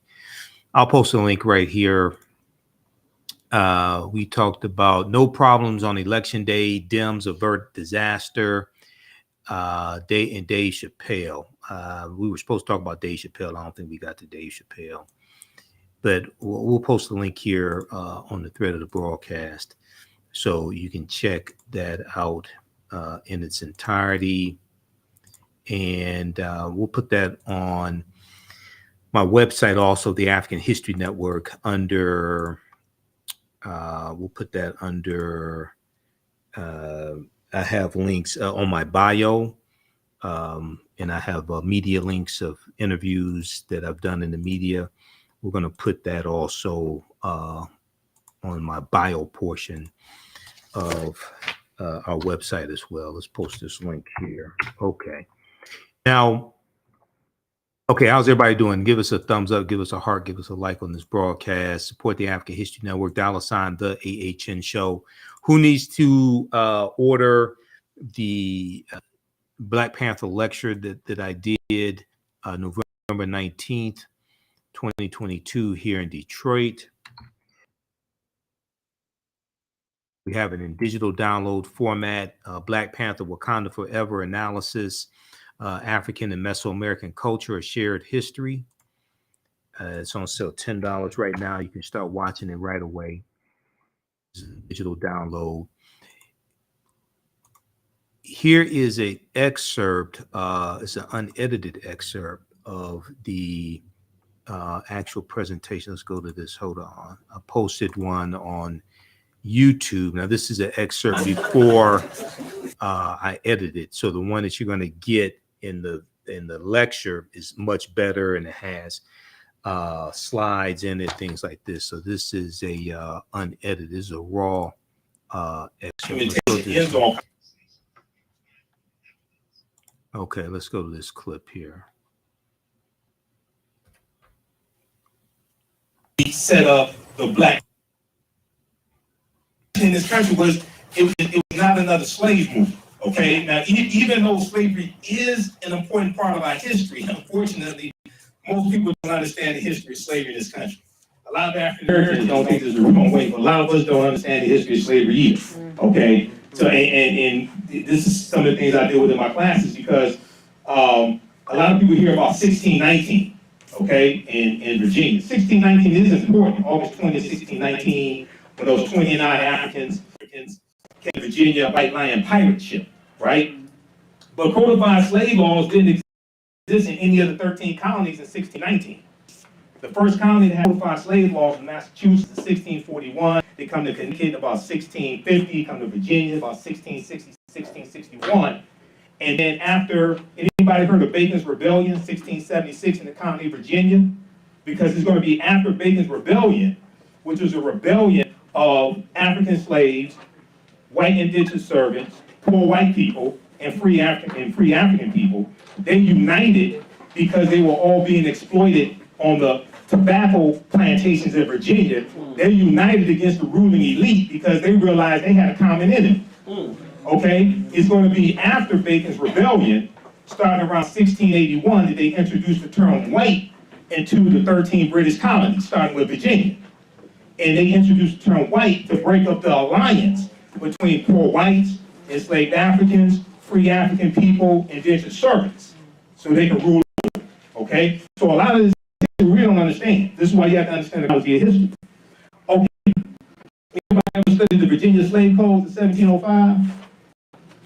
Okay, when you read section 4 of the Virginia Slave Codes of 1705, they make a distinction between the treatment of Negroes and Moors. Go to encyclopediavirginia.org and read the Virginia Codes of 1705. Okay, see, we don't understand this history. All right, now, the character of Black Panther was introduced in July 1966. In issue 52 of the Fantastic Four comic book. The character of Black Panther was created by Stan Lee, okay? And in this comic book, and we didn't have a projector screen or anything. Usually I do. In the presentation I did in 2018 that we have on DVD, I'm doing a visual presentation, okay? But here we didn't have projector screens, just bear with me. In issue 52 of the Fantastic Four, July 1966, he introduces the Black Panther, T'Challa. And he beats up the Fantastic Four in their own comic book, okay? And this was the first time we saw like a major African superhero, all right? And Jack Kirby said he realized that he didn't have any black superheroes, so they created one. All right, now, at the end of that issue, it talks about how T'Challa was the richest man in the world at the time, okay, in the Marvel comic universe. He was the richest man in the world who became emperor of the Mali Empire in 1312 AD, okay? Now there's an article from History.com. History.com is the official website of the History Channel, all right? And in this, I'll give you the name of the article in just a minute, but this is what it says in this article. It says, in the vast fictional universe of Marvel Comics, T'Challa, better known as Black Panther, is not only king of Wakanda, he's also the richest superhero of them all. And although today's fight for the title of wealthiest person alive, I don't think Elon on this much longer. This fool is blowing up Twitter. Okay, this is showing, don't take this the wrong way. This is showing you white privilege don't equal intelligence. Okay, just because you're a billionaire don't mean you know how to run a business. Okay, we're saying just because you're a billionaire don't mean you should be president either. Okay, all right. So, because I'm a political commentator as well, I'm on Roland Martin Unfiltered every Friday as a panelist. I'm a political commentator also. I study politics as well. Okay, so he's also the richest superhero of them all, and although today's fight for the title of wealthiest person alive involves a tug of war between billionaire CEOs, the wealthiest person in history, Mansa Musa, has more in common with Marvel's first black superhero. So this article from History.com, the History Channel, A&E, these are Europeans telling you that they're showing the relationship between T'Challa in the fictitious Black Panther comic book and Mansa Musa, okay? Now, Mansa Musa became ruler of the Mali Empire in 1312 AD, Common Era, taking the throne after his predecessor, Abubakar II, for whom he had served as deputy, went missing on a voyage he took by sea to find the edge of the Atlantic Ocean. Mansa Musa's rule came at a time when European nations were struggling due to raging civil wars and a lack of resources. They were dealing with famine, they were dealing with the Black Death, the bubonic plague that hit in 1347 to 1400 in spurts. Europe loses between 1/4 to 1/3 of their population during that period of time, 1347 to 1400. They lose between 25 million and 75 million people. Okay, so when the Black Death, when the bubonic plague came through a village, it would wipe out a whole village in 7 days. And at history.com, they have some like good in-depth information on it, because it would cause your, like, in terms like your lungs, it would cause them to dissolve. So you will cough up your lungs. Okay, so this devastated Europe. Mansa Musa's rule came at a time when European nations were struggling, civil wars, and a lack of resources. During that period, the Mali Empire flourished thanks to ample natural resources like gold and salt. So the name of this article, this came out March. This was the month after the Black Panther movie first came out, the original one. It's called "This 14th Century African Emperor Remains the Richest Person in History." This 14th century African emperor remains the richest person in history. This is at TheAHNShow.com, which is the website of the channel. This is Europeans saying that West Africa was flourishing when Europe was in disarray, because they're coming trying to come out of the Dark Ages. Okay, the Vandals and the Visigoths crushed the western portion of the Roman Empire in 476 AD, and it's going to be the teaching African war taking in 711 AD. When Teresa goes into the Iberian Peninsula, they go Morocco, and if you look at a map, Spain and Portugal right around Morocco. Okay, so you're going to have tens of thousands of Moors going in over decades, going into Spain and Portugal, and then they go into Sicily, they go into Italy, they go into England, Germany, and you see this whole African presence all throughout Europe. Okay, now when they go in, you're down in China. Okay, y'all know this. The Black Madonna in China comes from Offset Heru and Offset Heru. Okay, this is all right. Pause it right there.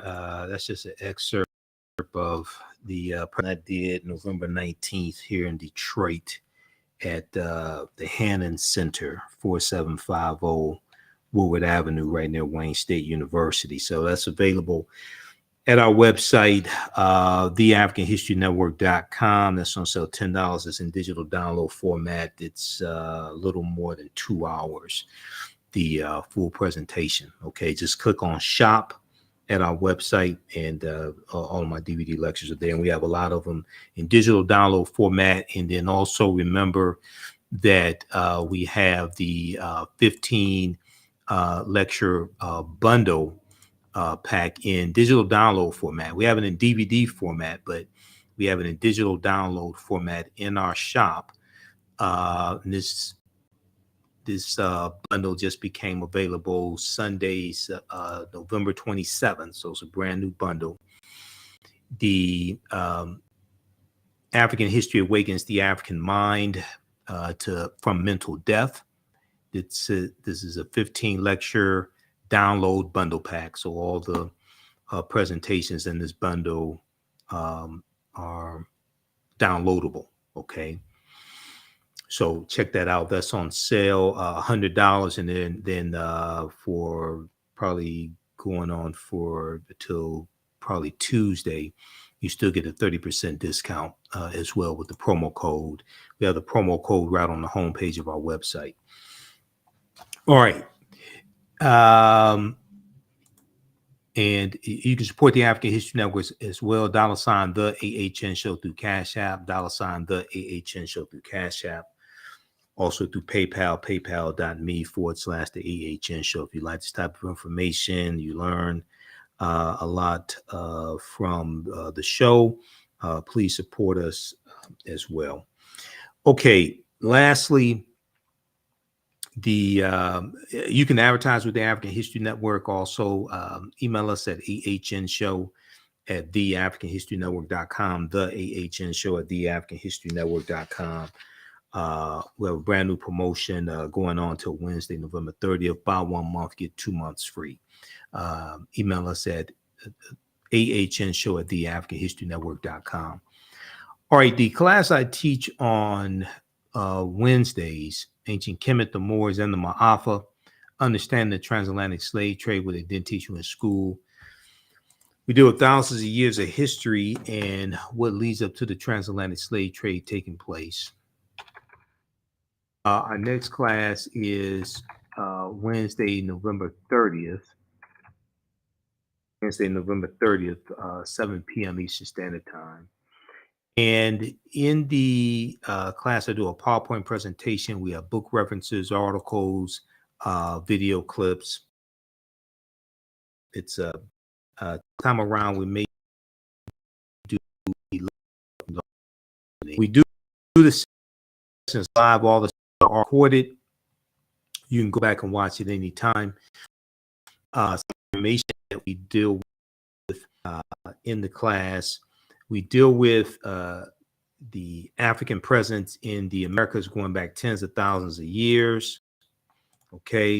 With information coming from Dr. David Imhotep and the first Americans were Africans, documented evidence. And his book came out in 2011. We deal with a lot of different archaeological discoveries that have taken place in the past 15 years that are causing the scientists and archaeologists to rethink everything. Page 14 of Dr. David Imhotep's book deals with the discovery found in Allendale County, South Carolina in 2004. And Dr. Albert Goodyear, who's an archaeologist at the University of South Carolina, he and his team discovered 13 different types of evidence that thoroughly documents an African presence in the Americas going back at least 51,700 years ago. They found artifacts, architecture, campsites, carvings, Egyptian writings, footprints in lava, genetic M174D haploid groups dealing with DNA and genetics, linguistics, paintings, skulls, skeletons, structures, and tools. They found 13 different types of evidence thoroughly documenting an African presence going back at least 51,700 years ago. And these Africans were the Khoisan. They have the oldest DNA on the planet. This article here from ScienceDaily.com from November 18th, 2004. New evidence puts man in North America 50,000 years ago. Talks about Dr. Albert Goodyear's discovery. In October 2012, genetic study published in Science magazine talks about the Khoisan, who come from Southern Africa, the short-statured Africans. They go all around the world. The Khoisan in Southern Africa are the oldest ethnic group of modern humans, with their ancestral line originating about 100,000 years ago. The Khoisan, formerly called by the derogatory term Bushmen, are genetically unique, and no other currently known population had separated so early from our common modern human ancestor, according to the report. Now, here are two Khoisan women. Here's a picture of them. The Khoisan live in mainly Southern Africa in territory spanning Botswana, Namibia, Angola, Zimbabwe, and South Africa. They are largely divided into two groups, hunters and gatherers, known as the Sans people, and keepers of livestock, known as the Khoi people. The Khoisan languages include the distinctive click sounds that are not found in the languages of their neighbors. 5 ethnic groups, you read the article, 5 ethnic groups that prove the first humans were Black from AtlantaBlackStar.com. Okay, so we go through and we look at a lot of this history. We look at a lot of these archaeological discoveries, like this one here from 2010. They found on the Greek island of Crete. They found stone tools on the course over the course of 2 years. Stone tools that date back 130,000 years ago, which is considered strong evidence for the earliest known seafaring in the Mediterranean and calls for rethinking the maritime capabilities of pre-human cultures. We look at the lost city of Egypt known as Tanis Heraklion, which was built in about 8th century BC and swallowed into the sea about 1,200 years ago. And we look at some of the things that they found at the bottom of the sea that came from this ancient Egyptian city, this lost city of Egypt, okay, Tanis Heraklion. We look at archaeological discoveries like this one that came out in 2017, found in Morocco, where they found remains of Homo sapiens that date back between 300,000 and 350,000 years ago, which is over 100,000 years earlier than the previous early known remains that dated back 195,000 years ago found in Ethiopia, okay? And then we look at different African civilizations like the Olmecs. We look at the Carthage. We look at Axum, Namibia, not Namibia, Namidia. We go through and look at these different civilizations also, Carthage and Nubia, different things like this. We go through and look throughout history. We also deal with the film Black Panther because African culture and history is all throughout the film Black Panther. The Panther deity Bast that watches over the people of Wakanda. The Panther deity Bast comes from Bastet, who was a neter or goddess in ancient Egypt, worshipped in the form of a lioness. It had a woman's body with the head of a lioness on it, and later it had the head of a cat on a woman's body. And Bastet was a neter of warfare in Lower Kemet. She was worshipped as early as Second Dynasty, as the Second Dynasty. So we're talking about around 2890 BCE, before the Common Era. So we deal with different Neteru, the forces of nature. In Ancient Kemet, we talk about Asar, Aset, and Heru, who the Greeks called Osiris, Isis, and Horus. This is where the Black Madonna and Child comes from, and which becomes the White Mary and Jesus. All this is very ancient. These ancient stories told over and over again, adapted to various people's cultures. Heru was the first Ka-rest, which the Greeks call Christos, which becomes Christ. Ka-rest meaning Ka meaning spirit, rest meaning to rise in the ancient Medu Neter language. And it's going to be Heru who resurrects his father Asar, who is killed by his brother Set. Okay. We look at what's known, the U.S., which is known as Egypt of the West, and the African influence on Egypt of the West. We look at things like the Washington Monument, which is an ancient African symbol called a Tekken, which comes out of Freemasonry, but it originally comes from the story of Asar, Aset, and Heru, and it represents resurrection, transformation and resurrection. It's a symbol of Asar. This article here from face-to-faceafrica.com, Cleopatra's Needle, how 3 ancient Egyptian obelisks ended up in New York City, London, and Paris. It deals with the theft of African history and culture that taken all around the world, including taken to the United States. Ancient Egyptians called obelisks tekenu, and they were also used to tell the time in the past. Their pinnacles were basically covered in gold to reflect the sunlight. Historians say that obelisk represented immortality and eternity, and their long structure helped connect the heavens and the earth. Currently, Cleopatra's Needle is the name given to 3 ancient Egyptian obelisks or Tekenu, one in New York City, one in London, England, and one in Paris, France. However, they do not all come from one Egyptian site. The obelisks in New York and London are carved out of red granite, and the quarries of Aswan, a major source of stone for Egyptian antiquities. The two obelisks, or Tekenu, were commissioned by Nesubiti or Pharaoh Thutmose III for the Temple of the Sun in Heliopolis, near modern-day Cairo, with each weighing about 224 tons and standing 68 feet tall. Okay, so read the article Cleopatra's Needle, How Three Ancient Egyptian Obelisks Ended Up in New York City, London, and Paris, from FaceToFaceAfrica.com. Here's a famous statue of Asar, Aset, and Heru, who the Greeks called Osiris, Isis, and Horus.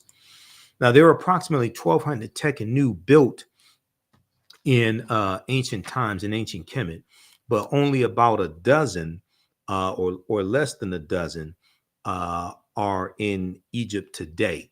Many of the Tekenu have been removed from Egypt and now stand in Istanbul, Turkey. They are in Paris, France, London, England, New York, New York. They're in Germany and Vatican City, Rome, Italy, Vatican City, and elsewhere throughout the world.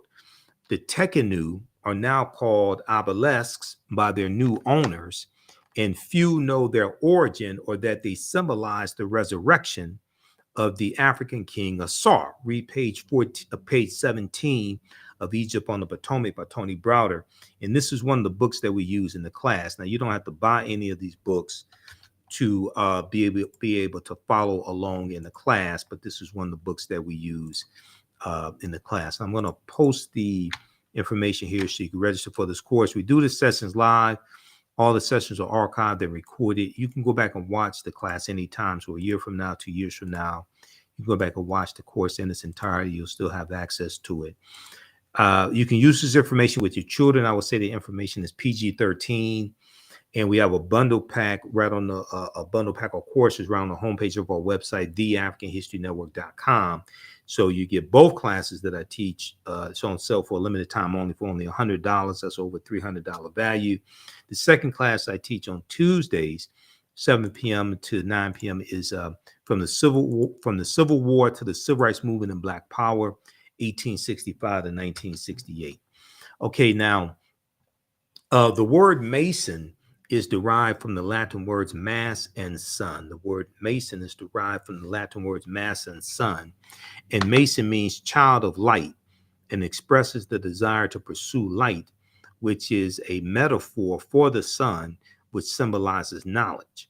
The term child of light or sons and daughters of light was first used to identify students who had completed 42 years of study in the temples of ancient Kemet. Many Masonic temples were modeled after the temples in ancient Kemet or ancient Egypt, places where light or knowledge was imparted in a series of steps or degrees. This is from page 18 and 32 of Egypt on the Potomac. So the concept of going to a liberal arts college, the whole concept of liberal arts colleges comes from ancient Kemet and the Grand Lodges, the Per-Ankh, the temples where this knowledge was taught.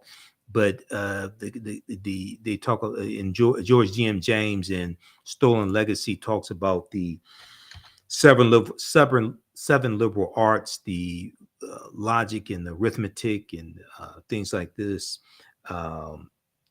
The trivium and the quadrivium is what he refers to it as. But the concept of going to a institution of higher learning and getting your credentials in a series of steps or degrees comes out of ancient Africa, comes out of ancient Kemet. Okay, so we go through and look at a lot of this history here. We look at evidence of Africans in the Americas as well, even before Cristobal Colon or Christopher Columbus. And we deal with the film Black Panther as well. And then we look at what leads up to the transatlantic slave trade happening. We look at the 800-year occupation of Europe by the Africans known as the Moors, are going from Morocco into the Iberian Peninsula today known as Spain and Portugal. They're going to settle in the southern portion of what we call Spain. They call it Al-Andalus, which basically means like to walk in the spiritual light or walk in the spiritual path. We look at who the Moors were. They were descendants of the Garamantes. And we know the Phoenicians were descendants of the Garamantes as well. The word Moor is derived from the Greek word moros, which literally means black or a very dark color. The Romans adopted this word and called them Mari, M-A-U-R-I. The Mari were a Northwest African people who were very dark-skinned. The Romans will refer to the region of Northwest Africa as Mauritania, M-A-U-R-I, Mauritania. Mauritania is Latin and means the land of the black-skinned people. You'll also see the term Marish, M-A-U-R-I-S-H, Marish. Now, Romans later adopt the word as a reference for the black-skinned inhabitants they encountered in Africa. Read pages 527 and 187 of Golden Age of the Moor, edited by Dr. Ivan Van Sertima. That is another book that we use in the class. Where's my copy of it? Right here. Golden Age of the Moor, edited by Dr. Ivan Van Sertima. Fantastic book, especially the essay by Dr. Jose Pimenta Bay and as well as the essay by Renoka Rashidi, also in this book as well. So that's another source that we use for the class. You don't have to buy any of these books to follow along.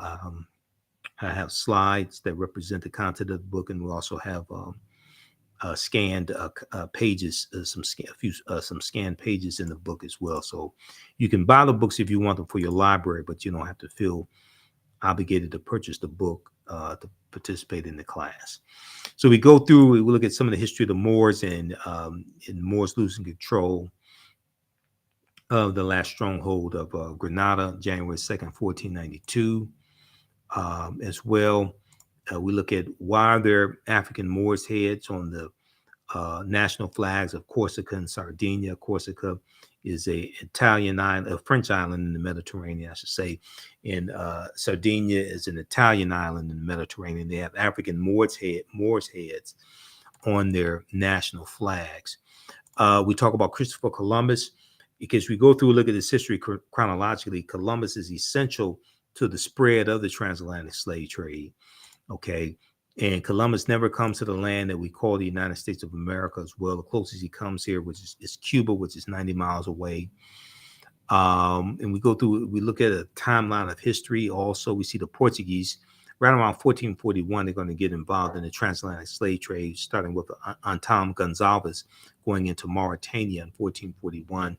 We look at themes like the doctrine of discovery, Dum Diversas, 1452, the Papal Bull of 1455, the Treaty of Tordesillas, 1494. Also, when we look at the doctrine of discovery in 1452, Pope Nicholas V issued a papal bull entitled Dum Diversas, which authorized King Alfonso V of Portugal to conquer the Saracens or Muslims and pagans in a disputed territory in Africa and consign them to perpetual servitude. It has been argued that this and the subsequent papal bull Romanus Pontifex, issued by Pope Nicholas V in 1455, gave the Portuguese the rights to acquire slaves along the African coast by force or trade. The edicts are thus seen as having facilitated the Portuguese slave trade from West Africa and as having legitimatized the European colonization of the African continent.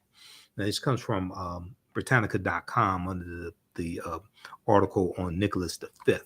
Okay, so we go through and look at these different things and throughout history, what is a papal bull, so we could better understand the transatlantic slave trade and what leads to the transatlantic slave trade.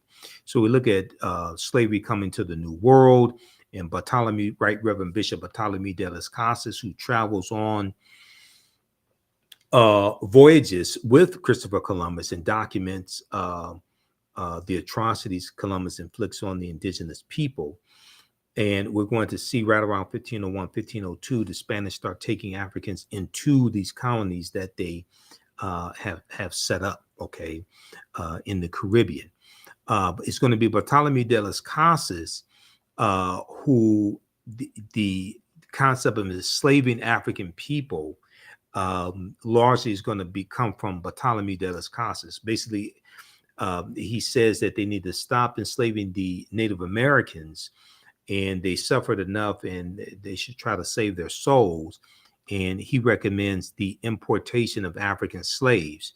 The importation of African slaves to work in the Americas was the inspiration of the Spanish bishop Bartolome de las Casas, whose support of African slavery was motivated by humanitarian concerns. Bartolome de las Casas argued that the enslaved Africans and even some whites, proving that in the early period, slavery did not operate according to exclusive racial demarcations.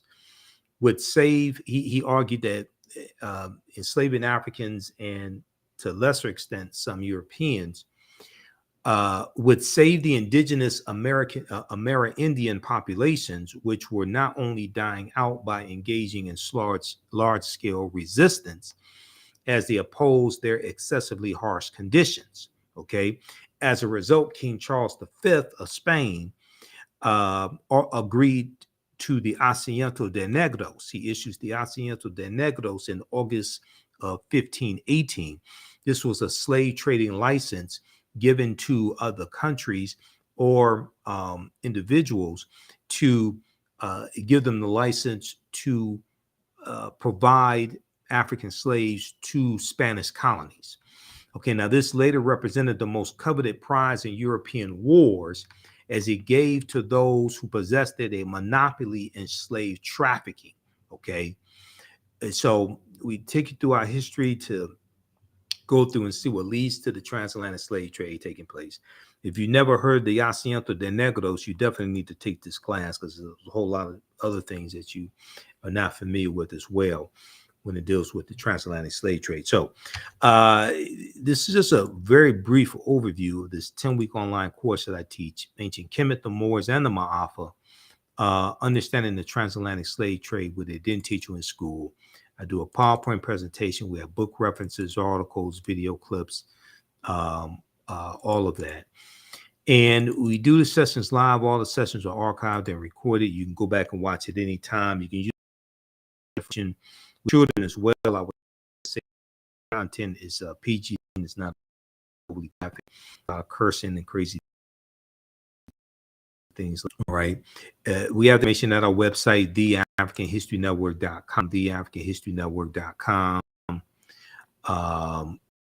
And our next class is on Wednesday, November 30th,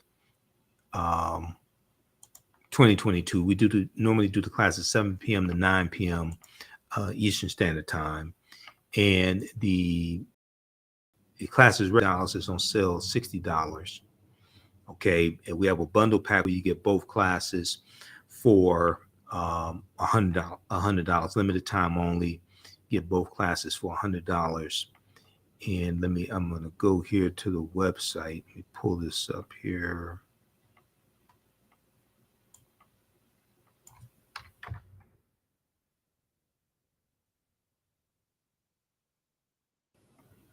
And also we have a class on Tuesday, November 29th. Civil War to the Civil Rights Movement and Black Power, 1865 to 1968.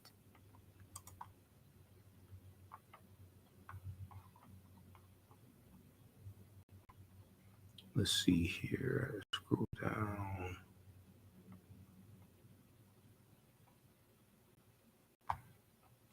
Okay, let's flip over to this here.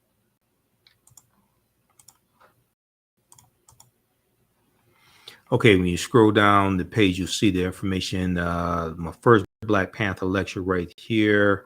We'll put that on in digital download format as well. Then we have online course bundle right here. Okay, And this class here, Ancient Kemet, the Moors, and the Maafa. Next class, Wednesday, November 30th, 7 p.m. to 9 p.m. Click right here, register here, and it takes you to the next page. It takes you to our Learn World page, and you'll just click on enroll right here, follow the prompts, and then you can start watching the class.